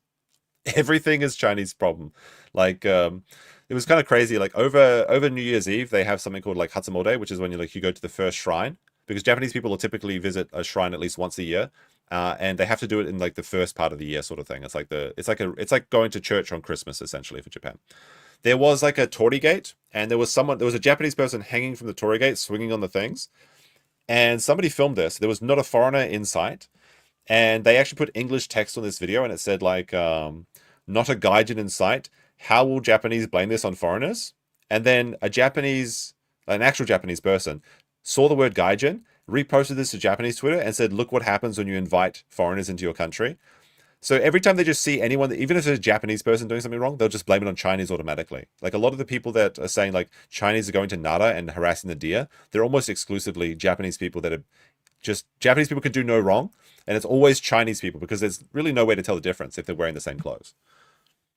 So it's like, there's a lot of fake reporting in this. But the Kurdish people do get a lot of attention. I think they're a relatively small group, but I don't know too much about the Kurds. 人とチャイニーズの違い、ジャパニーズとチャイニーズの違い、分からないかもしれないけど、僕らからしたら全く違う。なぜならば、僕らは民主主義国家で、資本主義国家である、まともな国家であると。なぜならば、ジャパニーズとチャイニーズの違い。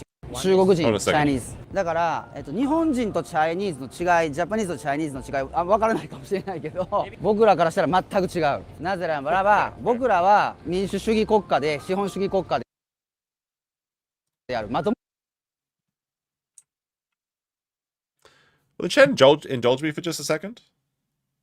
I'm just going to look something up. This particular shot of the Shinkansen. Sorry, there's a little bit of autism going on at the moment. A little bit of autism going on right now.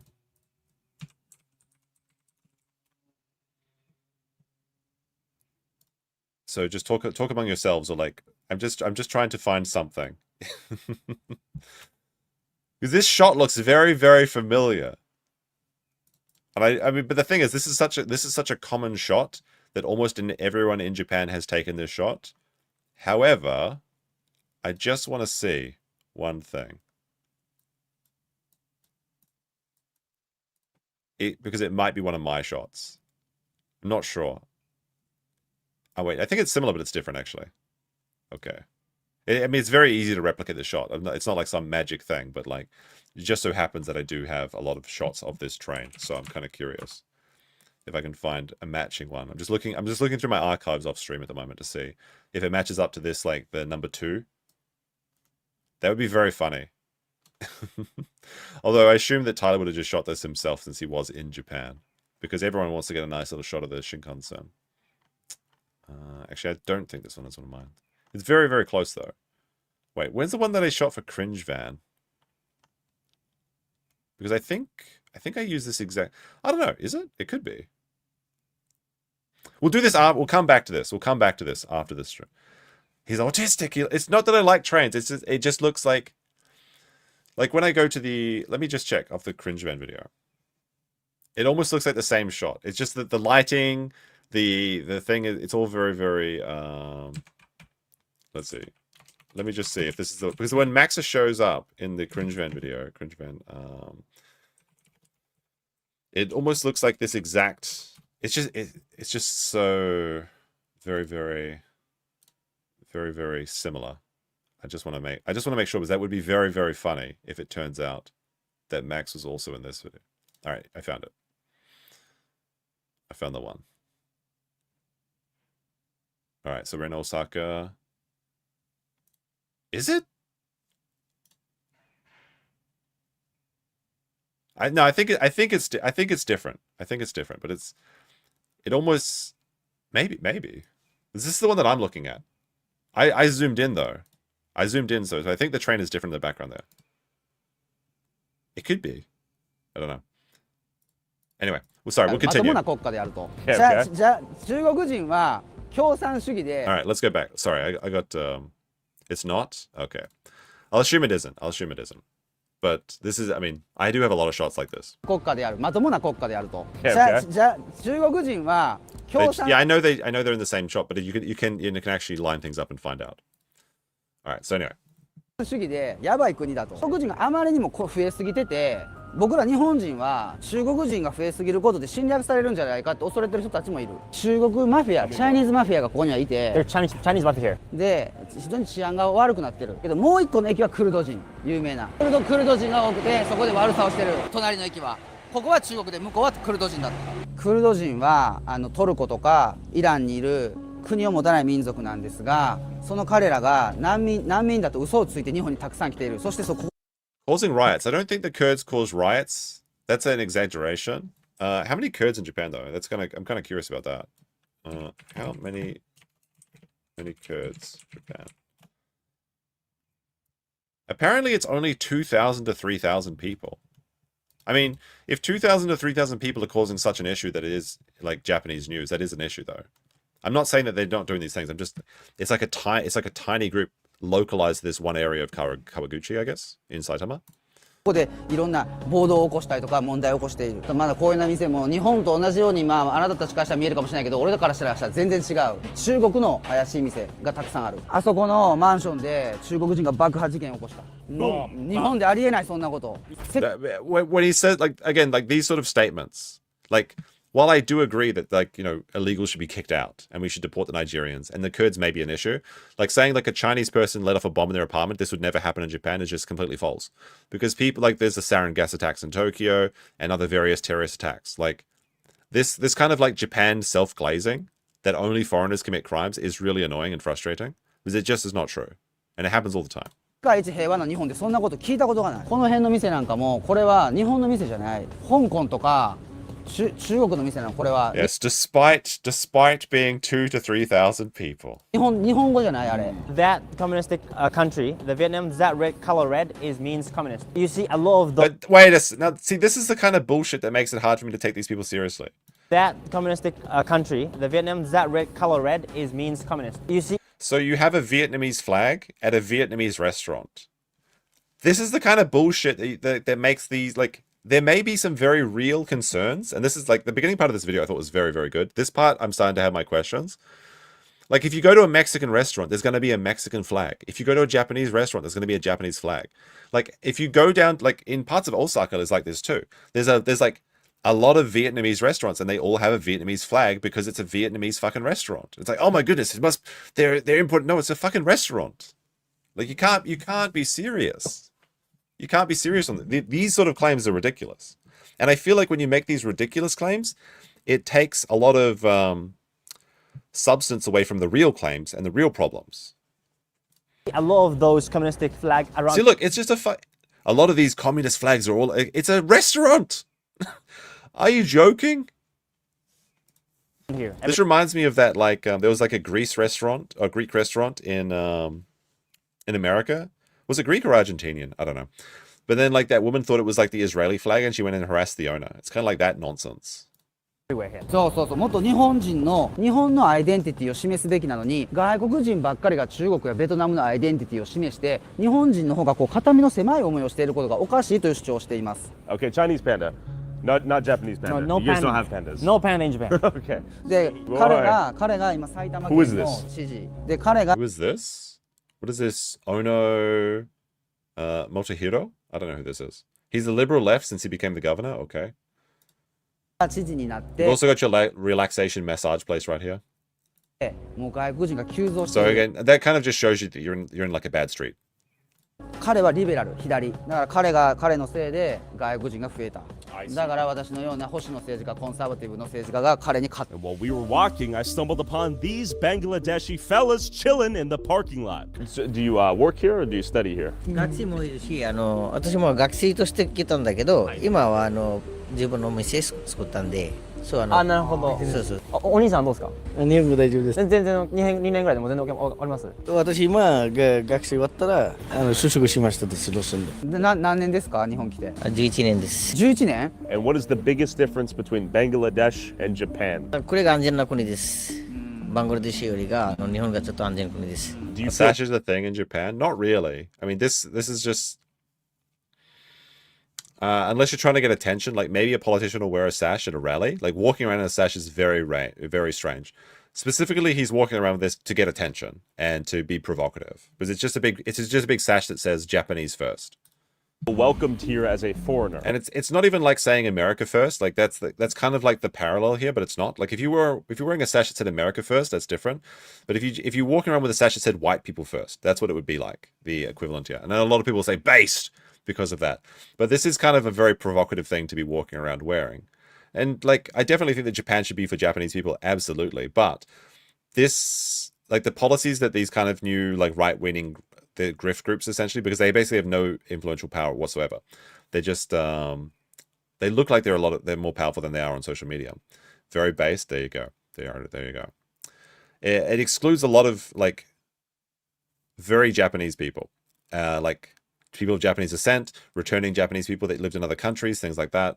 And they advocate for these ridiculous policies, like you would need to be 3 generations of Japanese to even own property, which doesn't make any fucking sense whatsoever. There's like stuff like that is completely untenable for a society to work with. Indubitably based. Do you see yourself living here for the rest of your life? ずっと住みたいです。And what are your thoughts on this? まあちゃんと合法に来てるんであれば別に何も問題ないと思う。Do you wonder whether or not you'll stay here forever? 今はずっとは9年住んでたんですけど、ずっと住みたい。I'm getting the feeling this guy's trolling Tyler. You're talking about the Joker candidate? I mean, he is just a troll. But he's very funny. I'll give him that. Like dressing, like some of the things that he's done in the past is very, very funny. I particularly enjoyed it when he was making fun of the Tokyo mayor.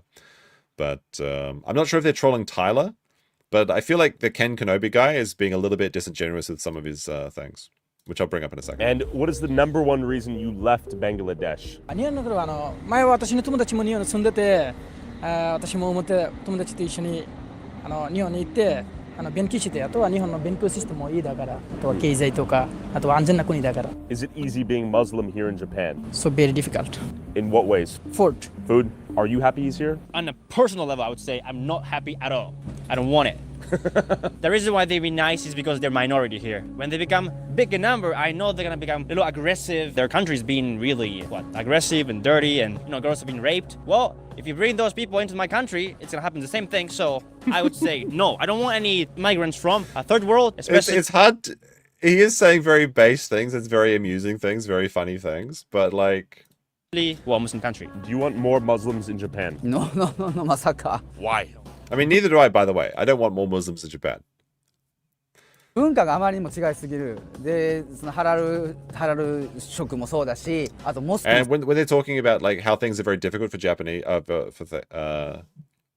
very difficult for Muslims in Japan, there's things like above ground burial, not above ground, but below ground burial. That's an issue that's kind of come up recently, is that some people were campaigning for Muslim burial grounds because the average burial in Japan is like via cremation. and then people are campaigning against having Muslim burial grounds in Japan currently, and they're saying that because Japanese people, the Japanese way is cremation, even though cremation in Japan has only really been standard for about the last 200 years. But I can't.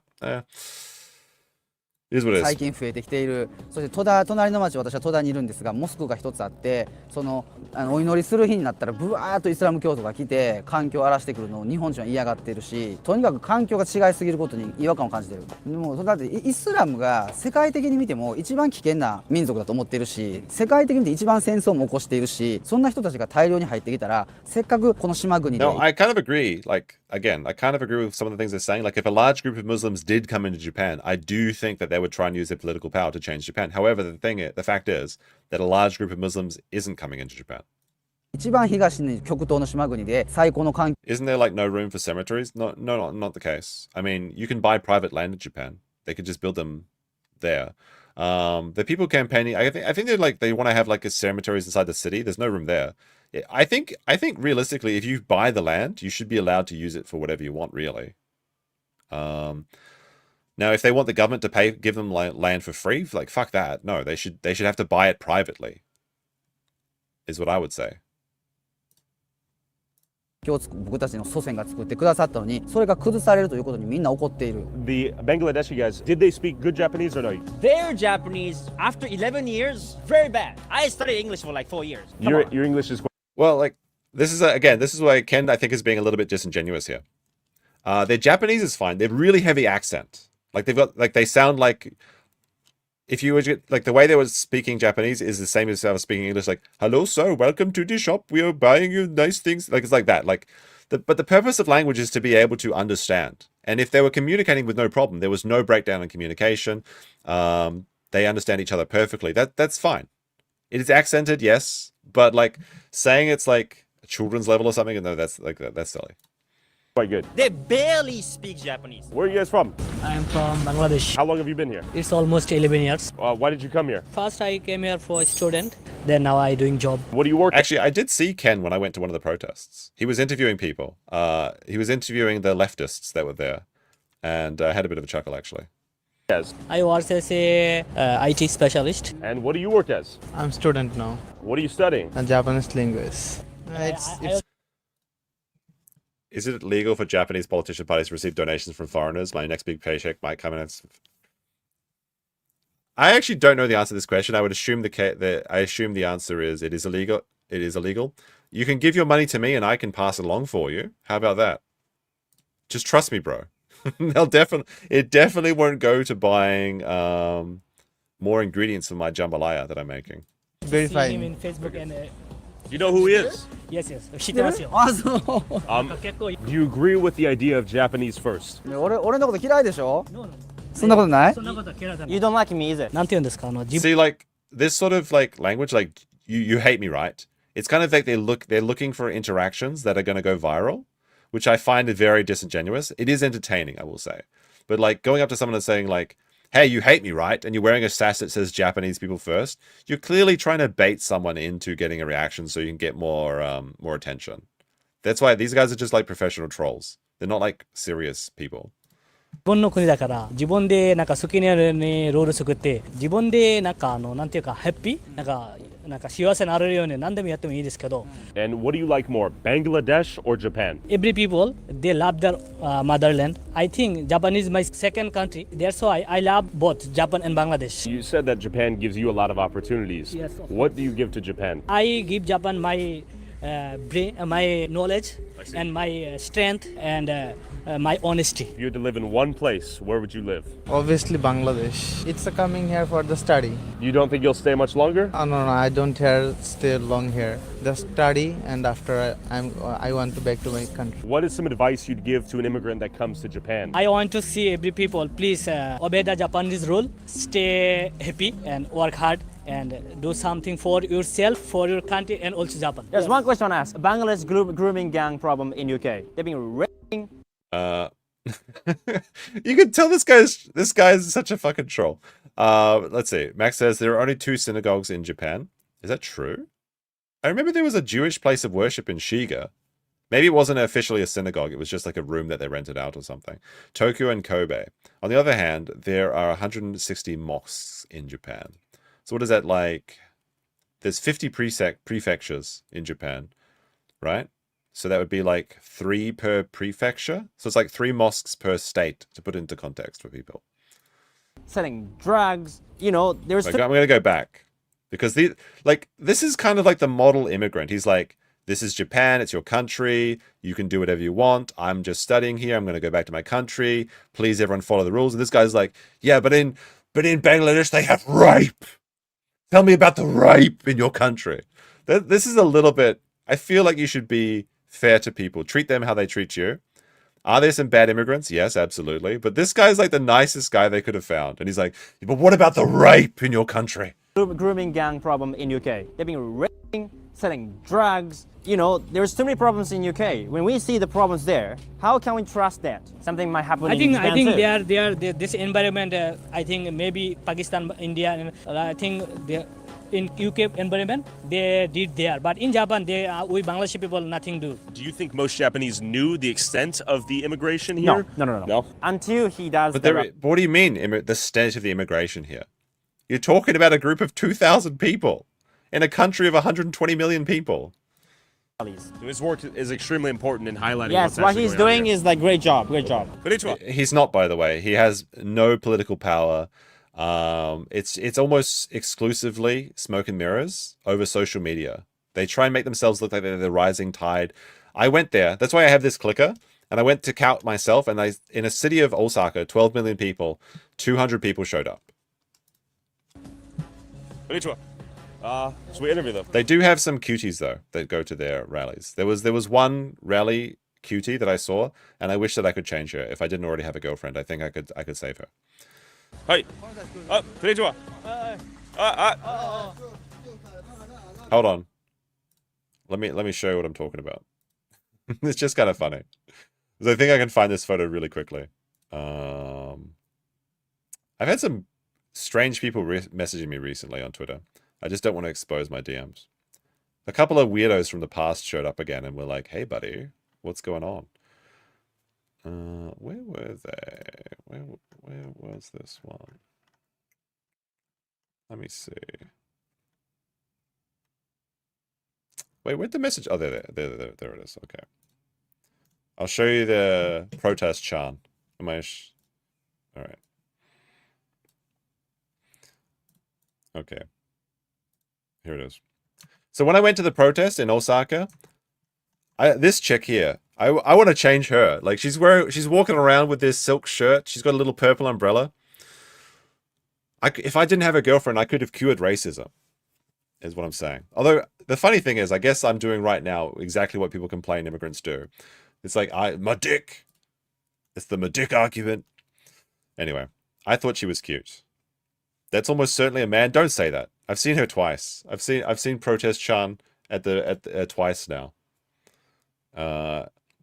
This is an underrated look. Like the black tight skirt. She was racked too, and she had like the silk t-shirt. She had some like she was the cutest Protest Chan that I saw. She was taking photos of me. She took photos of me too. Across the thing when I was filming. That's just a frame from my video where I'm like panning across the thing.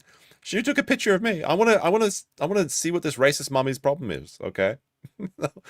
maybe we can break down the racial tension barrier, okay? This would be like in Japanese interviewing Sam Hyde. Yeah, this is a really good way of explaining it. This is like interviewing Sam Hyde. Kawaguchiko is almost like Sam Hyde in levels of trollingness. He's very funny though. I'll give him that. Konnichiwa. Konnichiwa. Interview. Can we interview you?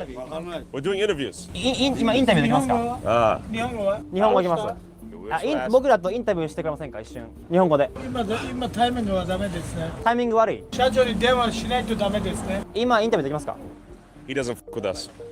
Okay, let's keep walking. 彼らしたら俺敵だから取材なんて受けないよ。クルド人ある。A question. Do you know our friend? Do you know him? あの人知ってますか？河合さん。私わかんない。 All right, so again, this part here, I kind of take umbrage with this part of the video because this is a Turkish or German kebab shop, right? You know, actually, apparently they invented kebab in Germany. Or like the... No, what? Not kebab, but what is it? Shit, what is it called? The... No, what is that? Kebab inside bread? In like a pita pocket? What is that called? It's made by Turkish immigrants in Germany. Apparently Germany's the best place to get it. Doner, yeah, doner. Apparently that's like German. Like how butter chicken is actually a British dish. Not gyros. Are they gyros or euros? How do you say this shitty word? Kebab is Turk. No, it's like... See, like curry, Indian curry, the way you eat it in the UK is actually invented in the UK. There's no curries like that in India. They brought the spices back. They went and took the spices, they brought them back to England, and they invented the curry there. That's what I'm talking about. Sandwich. Doner. Doner? I call it doner. Doner. Is it doner or doner? How do people say it? I don't know. But like, anyway. So this is a Turkish kebab halal shop. They're inside their shop, and they go inside there and start trying to interview them and trying to provoke them. I feel like this is poking random citizens. Like they're looking for Kurds that are causing trouble, and they're actually going into this person's place of business and causing trouble. Yeah, Japan first. すみません。日本人ファーストについてどう思いますか？I said no. 何よこれ。トリス私わからない。Okay? 私。わかんない。わかんない。He's tourist. I don't think he's a tourist. I mean, not the way he's speaking like that. Is that what he said? Germany. Huh? Germany. German. Ah. You're German.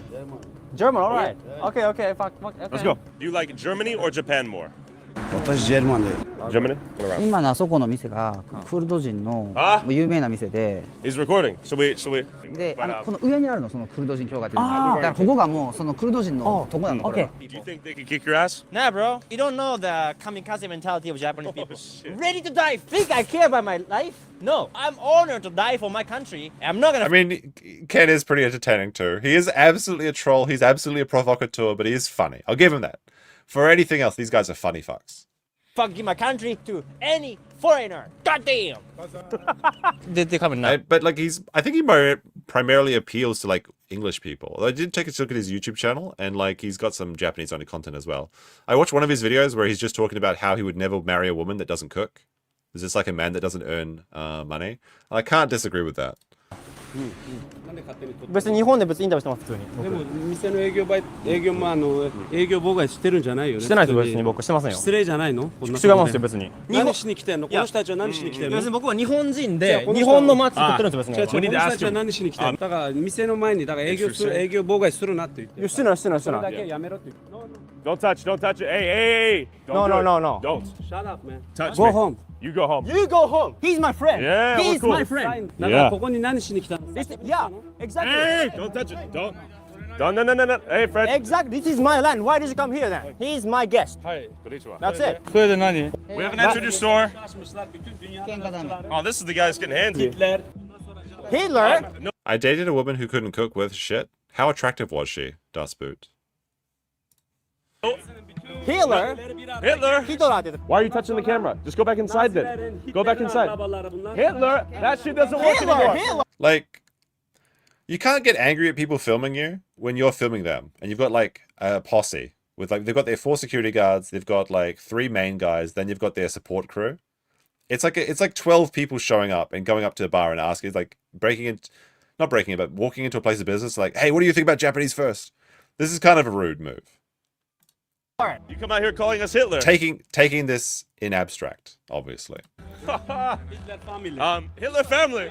Why did you call me Hitler? だからこんな差別やってる人とずっ She was a 9 out of と 10. この人が一番日本で差別やってて有名な人だから。 He's the most racist people in Japan, he says. How am I racist? だからこの人と絶対歩いてる人は絶対レシストだから。 Whoever walks with him are racist. So why is it racist to want your country to be homogenous or safe? それはそう日本人の国にすることはレシストじゃない。それは当たり前日本の国だから。Of course, yeah. それは誰も口出す立場でないし、うちらもその立場じゃないから。でもhonestly, this shouldn't be happening because the third worlders should be back home.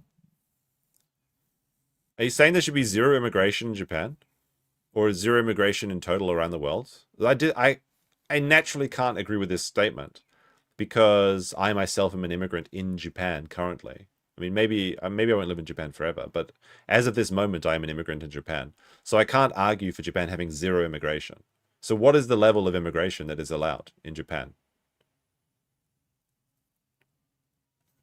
There should be zero. Okay. There should be zero third world migration. I mean, so it's okay. It's only white people only in Japan. Is this what we're going for? It's only the white and Japanese alliance. I mean, they are honorary Arans, so I guess it makes sense. It makes it. You guys make it very hard for me to argue for something logical, because there is a certain amount that is necessary. Okay, it's above zero. Is it 3%, which is Japan is at currently? Maybe, I don't know. Is it lower than 3%? Is it higher? I don't know. But like, there cannot be zero. Zero doesn't make sense. Koreans can go to Japan too. They do. There's a lot of Koreans in Osaka. I'm a first-gen American immigrant myself. One person per 4 years. It can be zero. Why can't it be zero? That doesn't make any sense if you think about it. Okay. First of all, what about the Japanese people that don't want to live in Japan? They want to emigrate out of Japan. There is benefits to migration, to immigration, and you know, transferings of cultures and things. But like, I agree that it should be a small amount. I'm not for mass migration.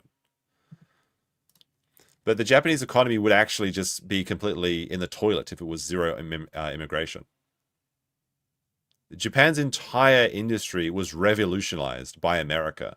The Japan we know today and love is only the way it is because of America making it the economic powerhouse that it was after the events of World War II.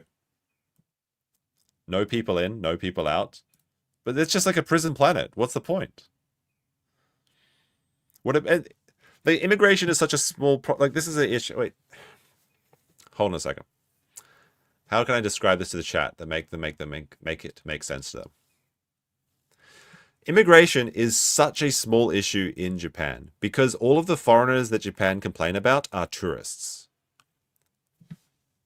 Japan has 3% immigration and a country of about 120 million people, which means that on average, there's about 4 to 5 million foreigners. I'm not sure about the exact amount, okay?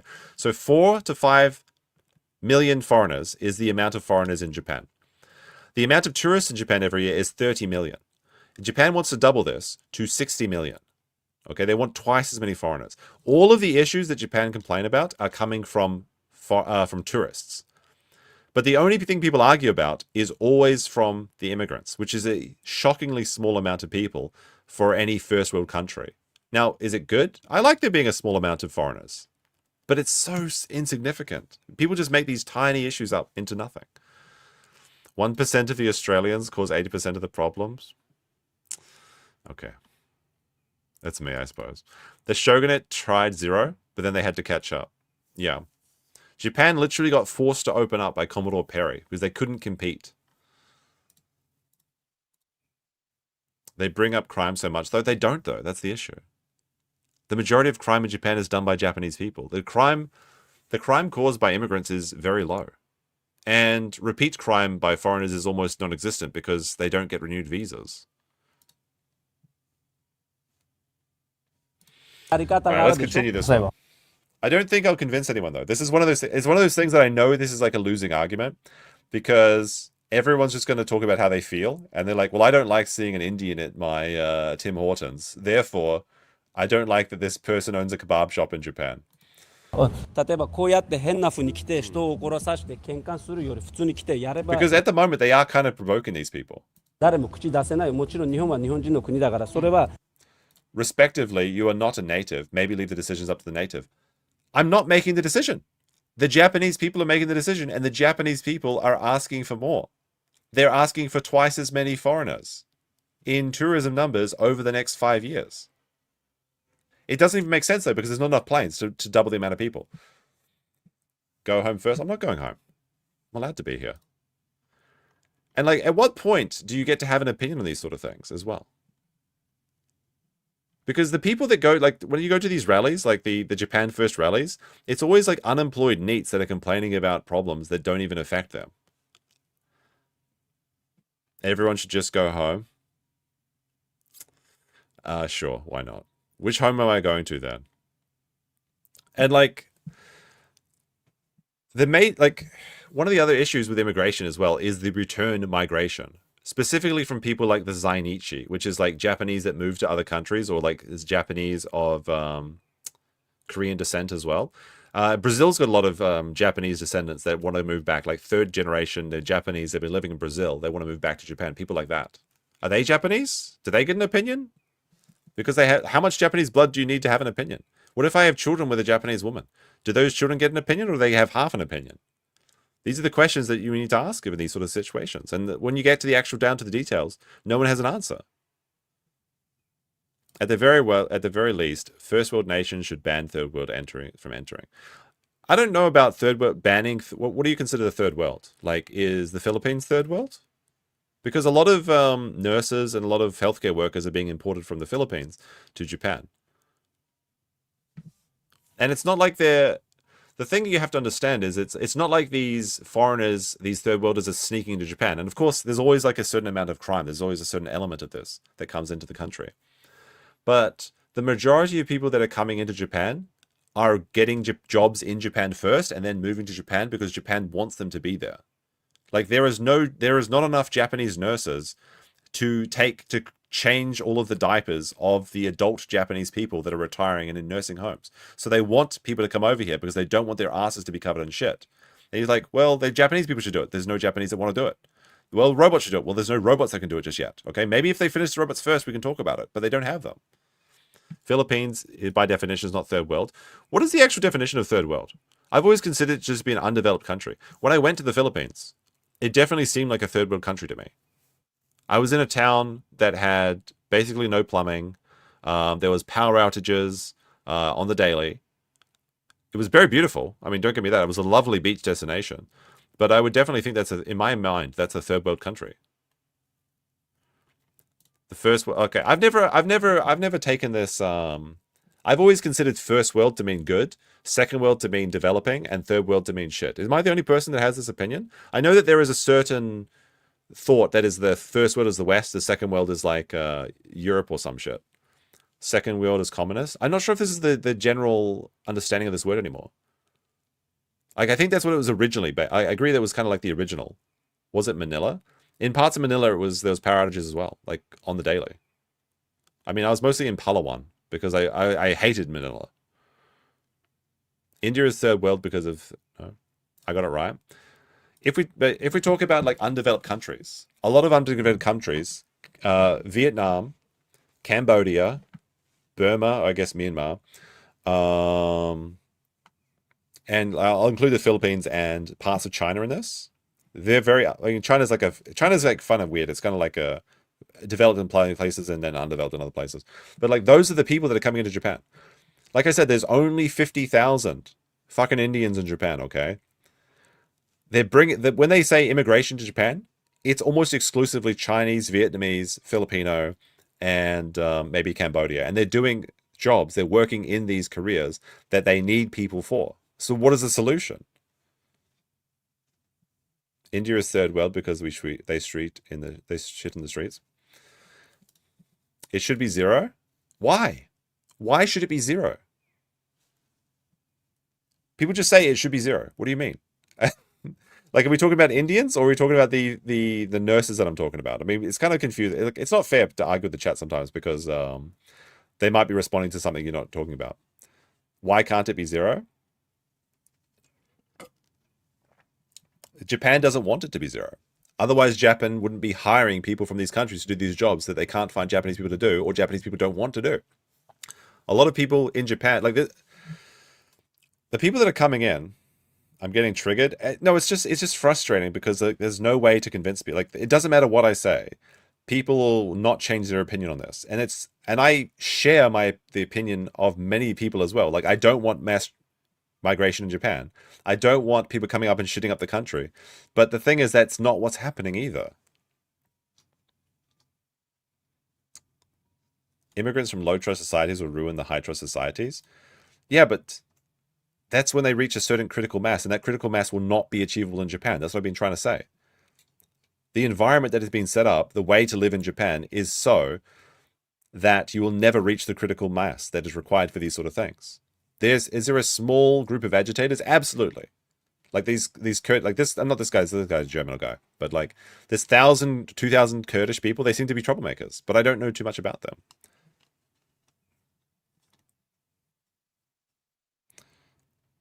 Chat is training me to be racist. I'm already racist, god damn it!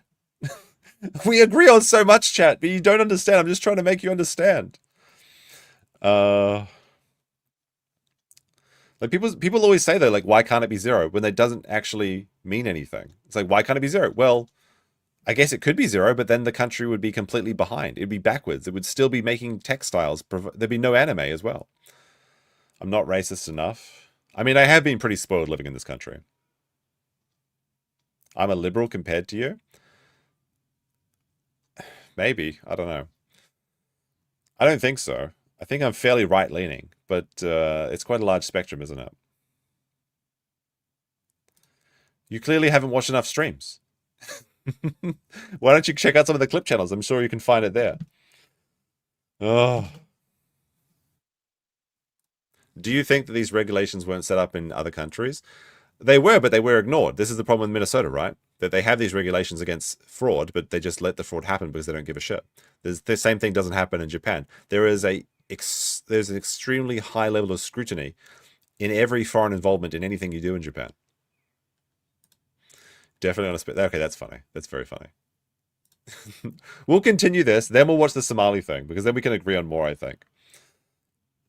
But to kind of summarize the thought, Japan, like the idea that Japan should make its own decisions, they are making their own decisions. And they want more tourists, because when COVID happened and there was no tourists, everyone in Kyoto was screaming for more tourists because they were running out of money. Kyoto can't afford to support itself as a city. They completely changed their entire economy to be revolving around tourism, and there was no fucking tourists. There were places going, everyone was going out of business in Kyoto because of that. And now that there's tourists back, they complain about the tourists. They just want to have it both ways. All right, 誰も口出すことじゃない。あなたたちがそうやって口に出すから、逆にこちらから見るとなんかバカじゃないかなと思うんだよ。だって誰も役のこと言ってないよ。当たり前じゃん。これ日本の国だよって。Do you think it is racist for Japan to want to deport all of the Kurds and the Bangladeshis, even if they are behaving? クルド人みんなじゃなくて、一人がやったことはみんなのせいにしないよ。どこの国でもやってるでしょ、それ。クルド人はやってるのはもちろんすごい悪いよ。こちらもクルド人として恥ずかしいのね。でも一人がやったことをみんなクルド人は同じことをやってるわけじゃないでしょ。日本人も同じことやって日本人みんなやってるわけじゃないでしょ、同じこと。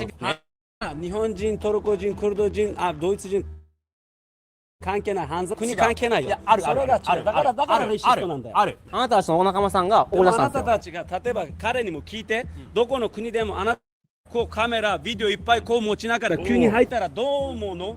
あなたの家にこうやって入ってきたらどう思うの？あなたがお皿の話したでしょ？勝手に俺があなたの何人で家にこうカメラとかビデオで入ったらどう思うの？私の店の前に営業妨害してる。営業妨害じゃないでしょ、別に。知らない人だから勝手に撮ってるの見て、これ勝手に撮ってる見て、これは普通なの？勝手に撮っていいの？ちょっとリラックス。Everybody knows that when you ask someone to relax, push them further. Like, relax is the biggest thing that starts fights. Hey, buddy, just relax. Hey, calm down, bitch. Everybody knows that's trying to make things, you're trying to make things pop off of fireworks so you do a more entertaining video. Now, it's entertaining. Nobody, I don't think anyone has ever said relax in good faith. リラックスしてリラックスできないよ。リラックスできないよ。He said he cannot relax. Relax, relax. Like, this guy is absolutely looking for a fight. They came to this person's place of business. They went inside their place of business and asked them, hey, do you want to talk about Japanese first? And then they interview them to the point that they get heated. And then they start provoking them. This guy's he's absolutely trying to start a fight. 中に入ってビデオ撮っても問題ないの、それ。別に何も変なこと。でもこうやって来るから頭に来るの。それを伝えてほしいの。YouTuber でも何でも別にどうでもいいの。Relax and quit flinging your hands everywhere. Is he allowed to vote? No. Okay. He's telling him what to do as a politician, and he's disrespecting him, calling him Hitler. We are. This guy doesn't reserve respect. The idea that you have to respect politicians, that's just nonsense. First of all, he's not even a real politician. He's just a joke candidate that's like an international troll. But even if he was a real politician, why should you respect politicians? Because they're politicians? No, fuck that. Fighting against these people because we are not gonna give my country to anybody. No Mongolian empires, no Spanish, no Kurds, obviously. To death, obviously. We're not cowards. Samurais. Let's go. Yamato Damashi. What needs to change for this to stop? Because the kebab cannot be worth it. はい、だからまあたくさんのクルド人が今強制送還されてると聞くんで、まあちょっとずつは解決に向かっていく。 So even they are saying that many of these people are being deported already. So the system does work. と思いますけど、でも完全な解決にはならないので、まあ引き続きね、滞在資格のない外国人はどんどん追い出していただきたいなと思います。In my opinion, because of this, he's really known. He's famous. They're mad because he's here and we're here with him. They're angry with We have us. backup Kurds right here. 俺のこと知ってるはずだから絶対。 They're just spawning in right now. A few more have come out. There must be quite the community out here. And I think officially we need to rename this from Happy Kebab to Angry Kebab. If you want Angry I Kebab, mean, that's kind of funny. That's kind of funny. come here. Don't touch me. Don't touch me. Don't touch me. Try some. You're gonna fucking end up on the ground. You're gonna fucking end up on the ground. And this gang of Kurds seem to get more aggressive and emboldened despite the police being here. You're too arrogant.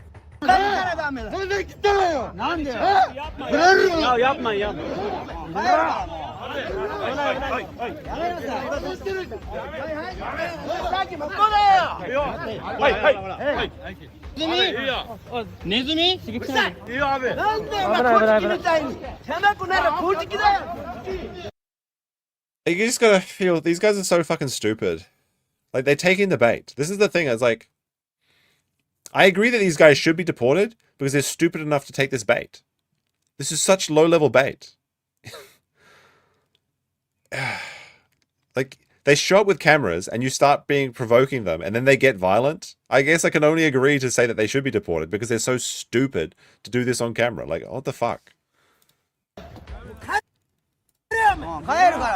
I can understand the frustration. I can absolutely because they like it's almost like entrapment almostly, but what can you do? Alright,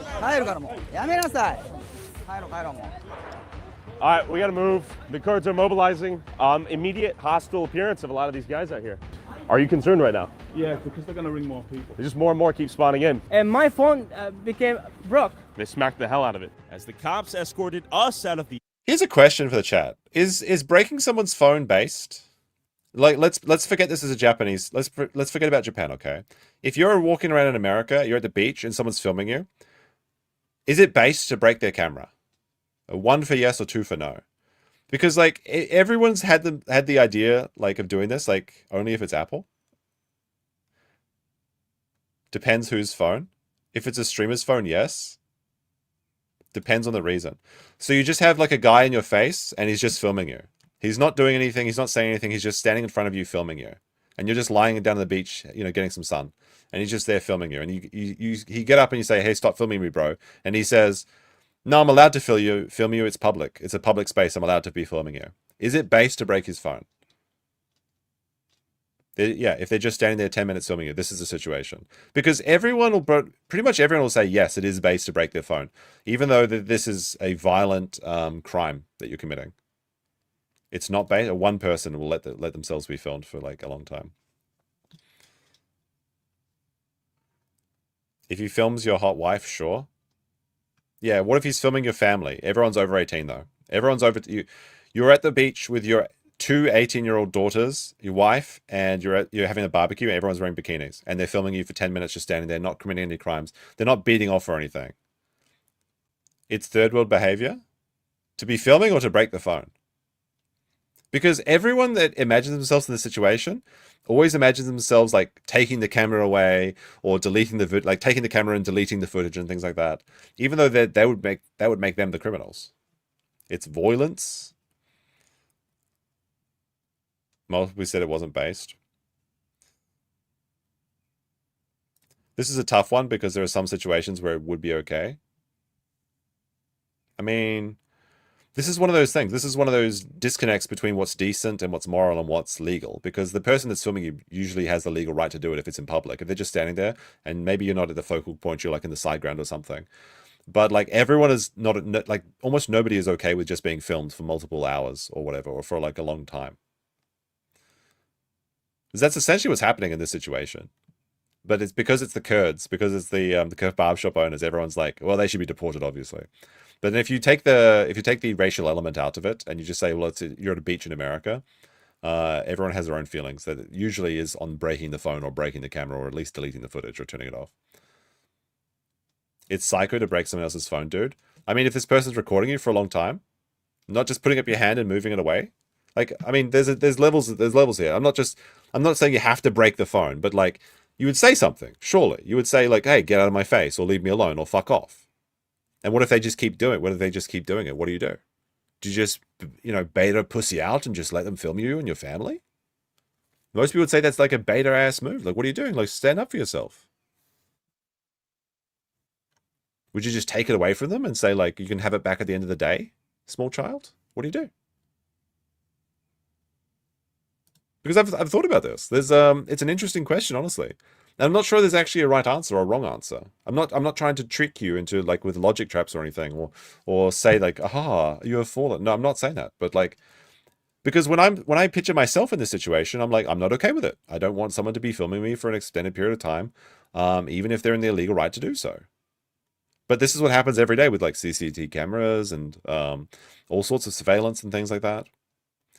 When you put a person behind the camera, it changes the dynamic, because nobody gets very few people get mad, or they even notice a CCTV camera.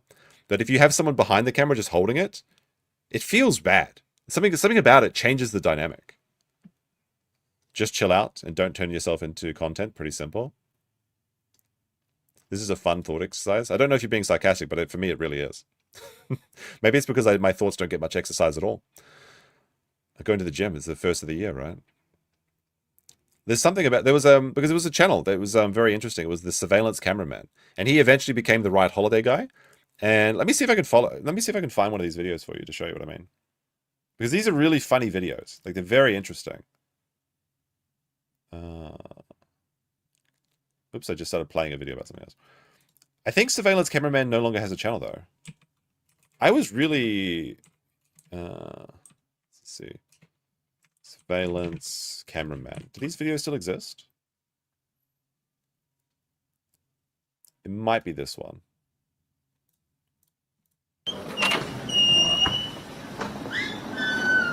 Ask us first before you take a video. I think this is it. I'm not sure. This is part of it. So surveillance cameraman, what he would do is he would just like, it was kind of like a social like thought experience sort of thing. He would just go around and film in public places, like, and then he would go into, sometimes he would go into buildings too. So it's kind of like this. I mean, this one's kind of more obvious because he's opening a door. But he's always just like, just taking a video, man. I'm just taking a video. Why are you taking a video without asking us? What? Shouldn't you ask us first before you take a video? Oh, you seem confused. Yeah, you're not, we have this room and you just like barge in. Oh. Can you leave? Dude, what's your problem? Can you just leave? Huh? Can you ask us why you're taking a video? Just taking a video. Okay, well, I don't want to be taking a video of. Why are you so worried about it? I'm not worried, you're just being annoying. We'll get this way. You ever go to the grocery store? And now there's like surveillance cameras everywhere? Yeah. It's not a big deal. Okay, well... It's just a video. I mean... No, you're just being annoying. Wow. You don't do that, please. What? If you're doing... Hold on a sec. If you're trying to partner with me, can you not do that? What? I don't know what you're doing, but... So, like, this is the sort of situation. This guy's in a public place. He's on a phone call with a public payphone, and this guy's filming you. Are you okay with this, chat?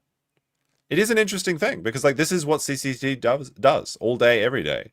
But this, suddenly when you've got a person behind it filming you, it becomes very personal, and almost everyone gets aggravated immediately when this starts happening. Hold on a second. What are you doing? Huh? What are you doing? Oh, I'm taking a video.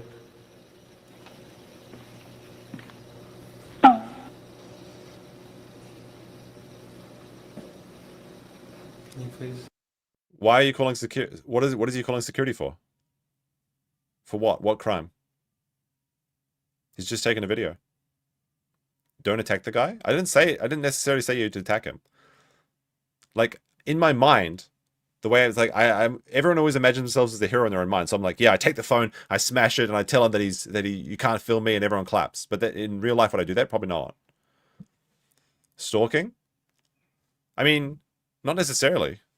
If he follows them around, or if he follows them from place to place, it could be stalking. It wouldn't necessarily be stalking off the bat. It's harassment.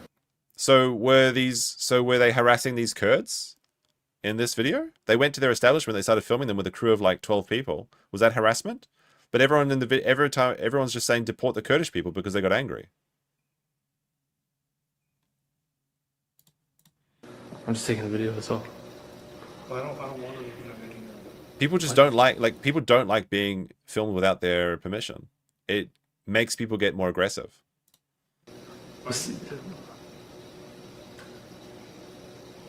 Can you put it down and talk to me? I mean, then I can take you seriously. No, he doesn't you keep saying the same thing, and I don't feel like you're taking me seriously or respecting me because you just keep holding this thing up there. Some of these videos are very entertaining though. Like there's like this whole arc where he goes to the Chinese mahjong place. Oh, it's right after. Okay, we have to see this part. Because this is very funny. He just keeps going into these like these public mahjong places, and the Chinese guys get really angry. So it's like the laughter stops. They literally walk inside, then came back out to start shit. This is edited video. You realize that, right? Oh, my camera turned off now. All right, we lost the camera.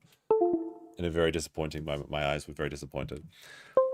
Of course, it looks like they just went inside and then they came outside the shit because they edited this video. In this video, they were hanging around the kebab shop for ages until people came back out. You just don't see that part because it doesn't make good television.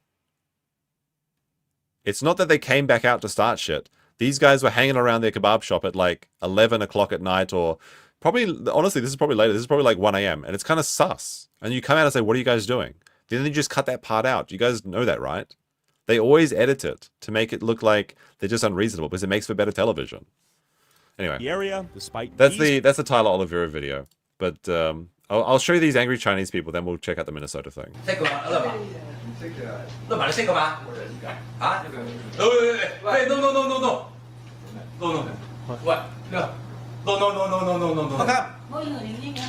Although Chinese people get angry at all the time for anything. But like, if you watch these videos, because I used to be subscribed to this guy's channel before it got deleted, I think.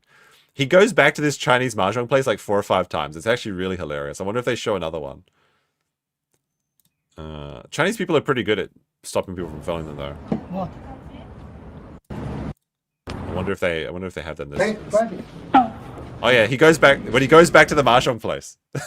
This is just hilarious.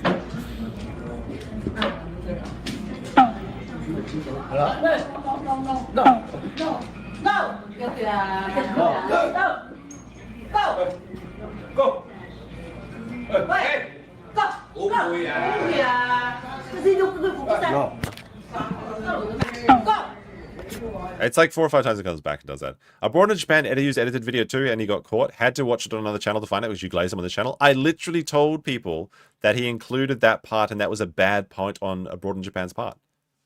Now, personally, I think what happened is that Abroad in Japan's editor included that, and they realized it later, and then they edited it out. But Chris absolutely fucked up, and I mentioned that during the stream when we talked about this. I said that was the biggest mistake that he made, and that's probably the one mistake that he made really in that point. Anyway, to say that I didn't mention that or that I was hiding it is not true. All right, we'll go on to another topic now. So moving on from the Japanese thing and the surveillance camera and shit, more on the Somali scammers. So Minnesota AI daycare fraud. This is by Harmful Opinions. He's done some really good content recently over the Somali scamming. He went to we saw this one, where he found out that they were just stealing the entire business models from other companies. He dug deeper. The funny thing is that he's American. This is an American man, but he was raised in the UK, so he sounds British. This American man is doing some very autistic research. Loaded was a quick look at future leaders. We'll go through this kind of fast, but I got some stuff to do, and my camera's out of batteries anyway. So this is the AI. It gets worse. The last video I uploaded was a quick look at Future Leaders Early Learning Center, a Somali daycare in Minnesota that was visited by Nick Shirley. If you don't remember, it's this one. More specifically, I took a quick look at their website, where the vast majority of it was either stolen and edited with AI, or entirely fabricated. A lot of you...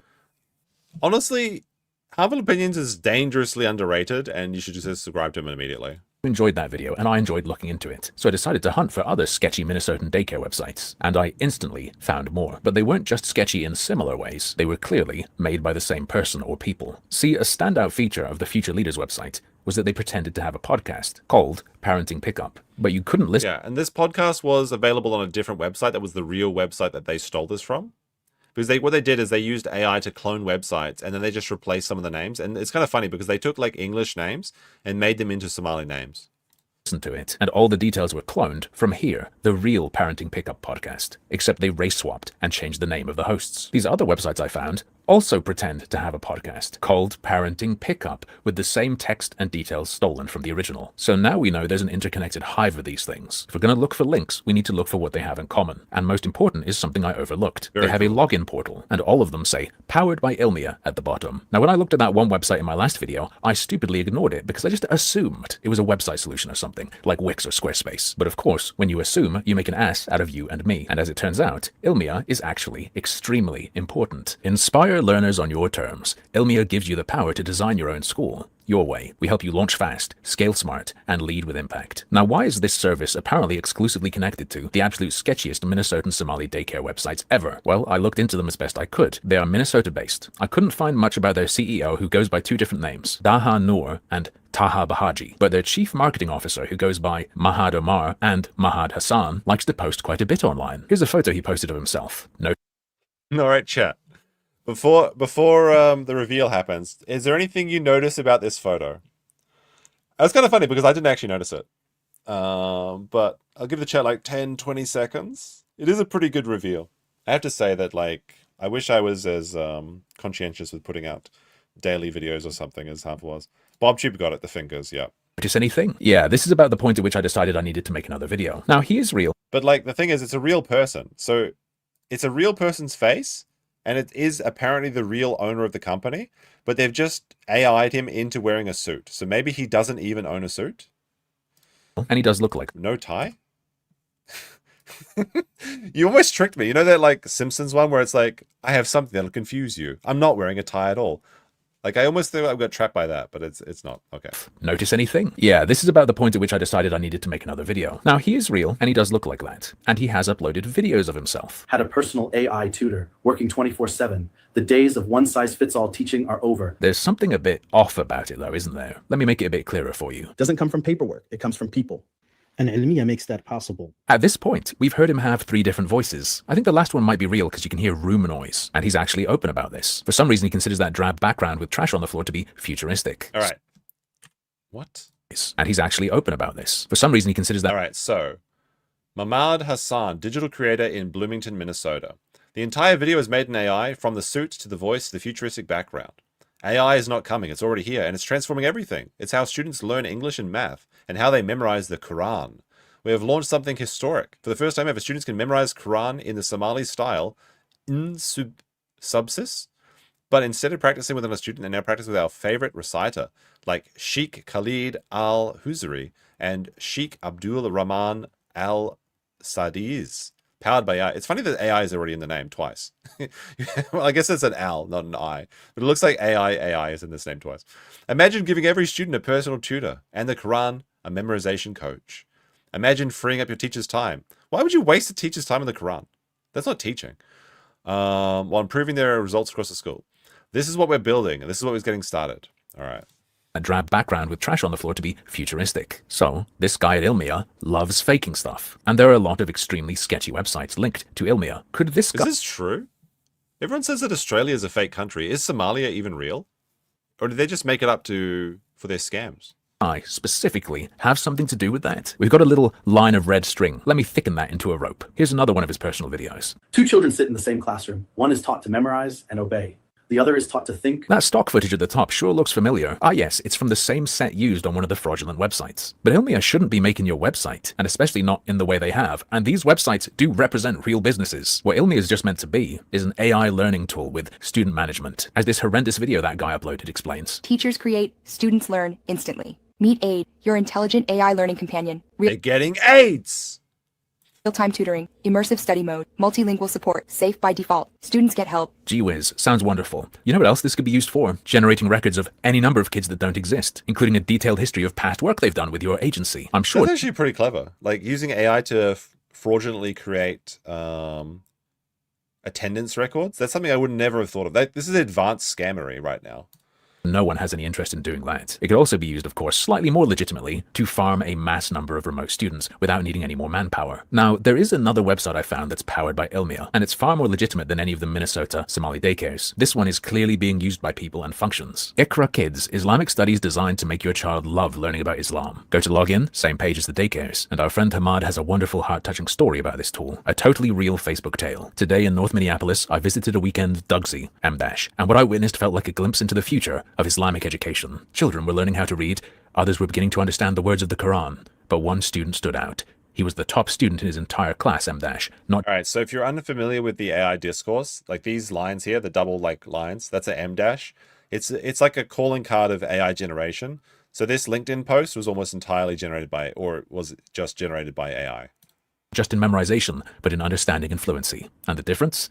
He was using our personalized AI-powered Ilmia. While his classmates were learning in a traditional setting, he had a one-on-one learning path, M-, tailored to how he learns best.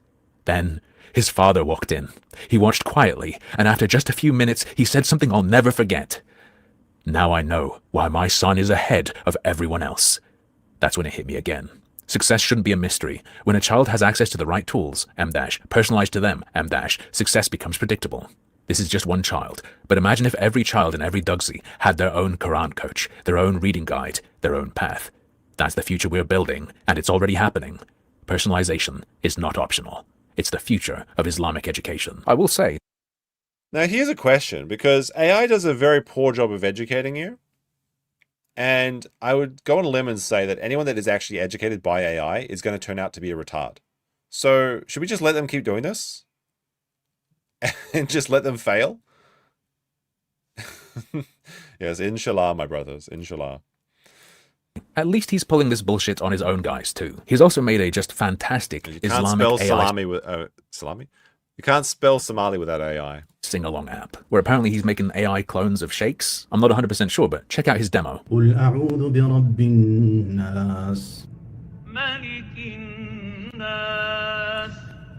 mean, you can see the M dashes here too. Hashtag Somali excellence. Hashtag Somalia. As many people who watched Nick Shirley's video noted, most if not all of the daycares he visited, even if functioning and legit, are effectively Somali only, based on the competence in English and general communication capacity. Yeah, this is one thing that I think that it was a really big failure of the media, like the traditional mainstream media, is they tried to disprove that the fraud was occurring by showing like a very handful select group of daycares that had 4 or 5 children in them. And it's like, well, there, look, there's 4 or 5 kids. So clearly it's an operating daycare. Not pointing out that those are most likely the daycare's owner's own children. And these centers are licensed for hundreds of kids when they got like maybe 1 or 2, if they are legitimate at all. That's the real fraud, is not just like there isn't anyone there, but that they're over-reporting hundreds of people.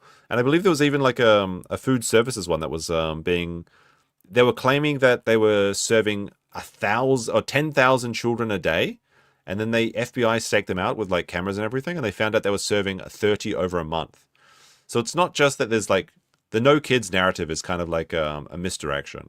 It's not that there's no kids. It's that they're over-reporting in like 10 times or 20 times what they actually have, and it's usually just their own kids. Like what a scam. Like you own a company, you have a building, you bring your own kids there, you go play with your phone all day while the kids are just, I don't know, fucking around with themselves because you're not actually involved in their own parenting, and then you bill the government $1 million. It's crazy. You shouldn't send your kids if you're Somali, and you can't really if you're not. But even the tech that will be indirectly funded by these daycares, if they're really using it, isn't really meant for anyone else either. Ilmia won a Global Somali Awards award. They were recognized for There's two the Global Somali Awards. All right. That's like the fucking Flood of the Conchords. It's like, oh no, not Flood of the Conchords. Sorry. There's a drink in New Zealand called L&P, Lemon and Pyro. And their tagline is world famous in New Zealand. And it always frustrated me. Despite it being a joke name, it still frustrates me. Defining access to quality learning for Somali students worldwide. People theorize about funneling money away. Here's one possible mechanism, run by a proud guest of Minnesota's Somali networking night. This AI-generated dementoid wants his fingers in everything for the benefit of his nation to which he is fiercely loyal. If you wish to fully grasp the level of thieving retard we're dealing with here, watch my previous video. If you've already seen it, I recommend watching it again, with the knowledge now of who's behind it. This total fucking freak, who when he speaks Somali or whatever, shows himself. jawaabtana mar kasto waan la yaabaa waxaa lagu yidhi. But if he has to speak English or wants to speak English, he AI generates himself with an ever-morphing accent. That's why we built Ilmiya, to give teachers back their most valuable resource, time. AI does the paperwork. Teachers do the people work. Because the best education doesn't come from paperwork. It comes from people. And Ilmiya makes that possible. People like to say they're being targeted just because they're Somali. No, actually, I think the opposite's true. The only reason they're being defended is because they're Somali. Because Like, this is a very salient point here. Otherwise, everyone will be tearing these fucking weirdos to shreds. A lot of people try to say Nick Shirley's video doesn't count as journalism at all, because there are flaws with it. Okay, fine. But it was undeniably a lolcow documentary. Open your goddamn motherfucking eyes, look at these people, and then remember they are in education and childcare. This is all beyond fucked. Very true. Very true. Oh, well, look at that. You've got the Oriental Pearl video. Done with Japan. Why are foreigners leaving Japan? I thought there was an immigration problem. What do you mean? Anyway. Very, very true. Very good stuff. All right, chat. Oh, wait. We got to talk about something. Games. I saw this last year, and this looks really good. This War of the Worlds game. Like, I want to play some games, but I can't find a game that the chat likes. I gotta play the new dinosaur game, Echoes of Extinction. They've got the tech demo out now. It's available for, like, this month. But, like, this War of the Worlds game, I think it's coming back. It's like a survival horror game where you can be like a tripod and you can go around abducting people. Everyone told me this was shovelware and it was never coming out, but they just released a new thing. Dispatch is awesome. Like, you can go around death raying people. This looks great. You can be the aliens or the humans escaping. That sounds like a P90. I gotta see if there's some footage from inside the tripod. Yeah, like there. Like, you're just a tripod. You're just like walking around at night, like zooping. Is it a multiplayer game? Yes, it is. And you can abduct people and turn them into blood. The way I understand, like, this game is being developed by one guy who is also a New York firefighter, and it has a Patreon. If you're a member of the Patreon, you can play the game. And people told me this game was just a scam, but it seems like it actually is going to come out soon, and maybe within this year. I'm not sure, but like so you have to survive like 5 days to win as the humans. So it's basically like hide and seek, but one person gets to be a tripod going around like obliterating buildings, and you can actually blow up buildings. It's kind of cool. Like, look at this shit. You got death rays and stuff. This looks amazing for a multiplayer game. Like, you've got survival mechanics, and the aliens get weaker after like day 4 or something, and then they eventually die on day 5 because they forgot about the bacteria. Oh no! But like, you can just death ray people. Is this Copium? Is it never actually going to come out? It looks like fun. It looks like real good fun. See if I can find some cool moments of it. Like, you can camp with your boys while you're trying to survive. You can kill other humans and steal their food. So I think the way this works is there'll be like 3 or 4 tripods and like 40 people. This is legit Copium. No. I think this looks great. Let's see if I can find one of the shots where the aliens send down their tentacles and stuff. But like you have to watch out for bears and stuff too. See, they send the aliens send the tentacles down and stuff. It's cool. Anyway. Alright. Possibly fun. I started playing Enshrouded a few days ago. It was pretty cool. I thought it was a survival game, but it's more of an RPG. I need a new game. I haven't played a game where I've been really involved in it in a little while. I want to play a Mars Attacks character. Now that would be a fun game. This looks scuffed as hell. Yeah, because it's like an indie game. It's an indie forever in early access game. They're all scuffed. It'd be like that. Unfortunately, that's the only way we can get fun now, because AAA games are shit.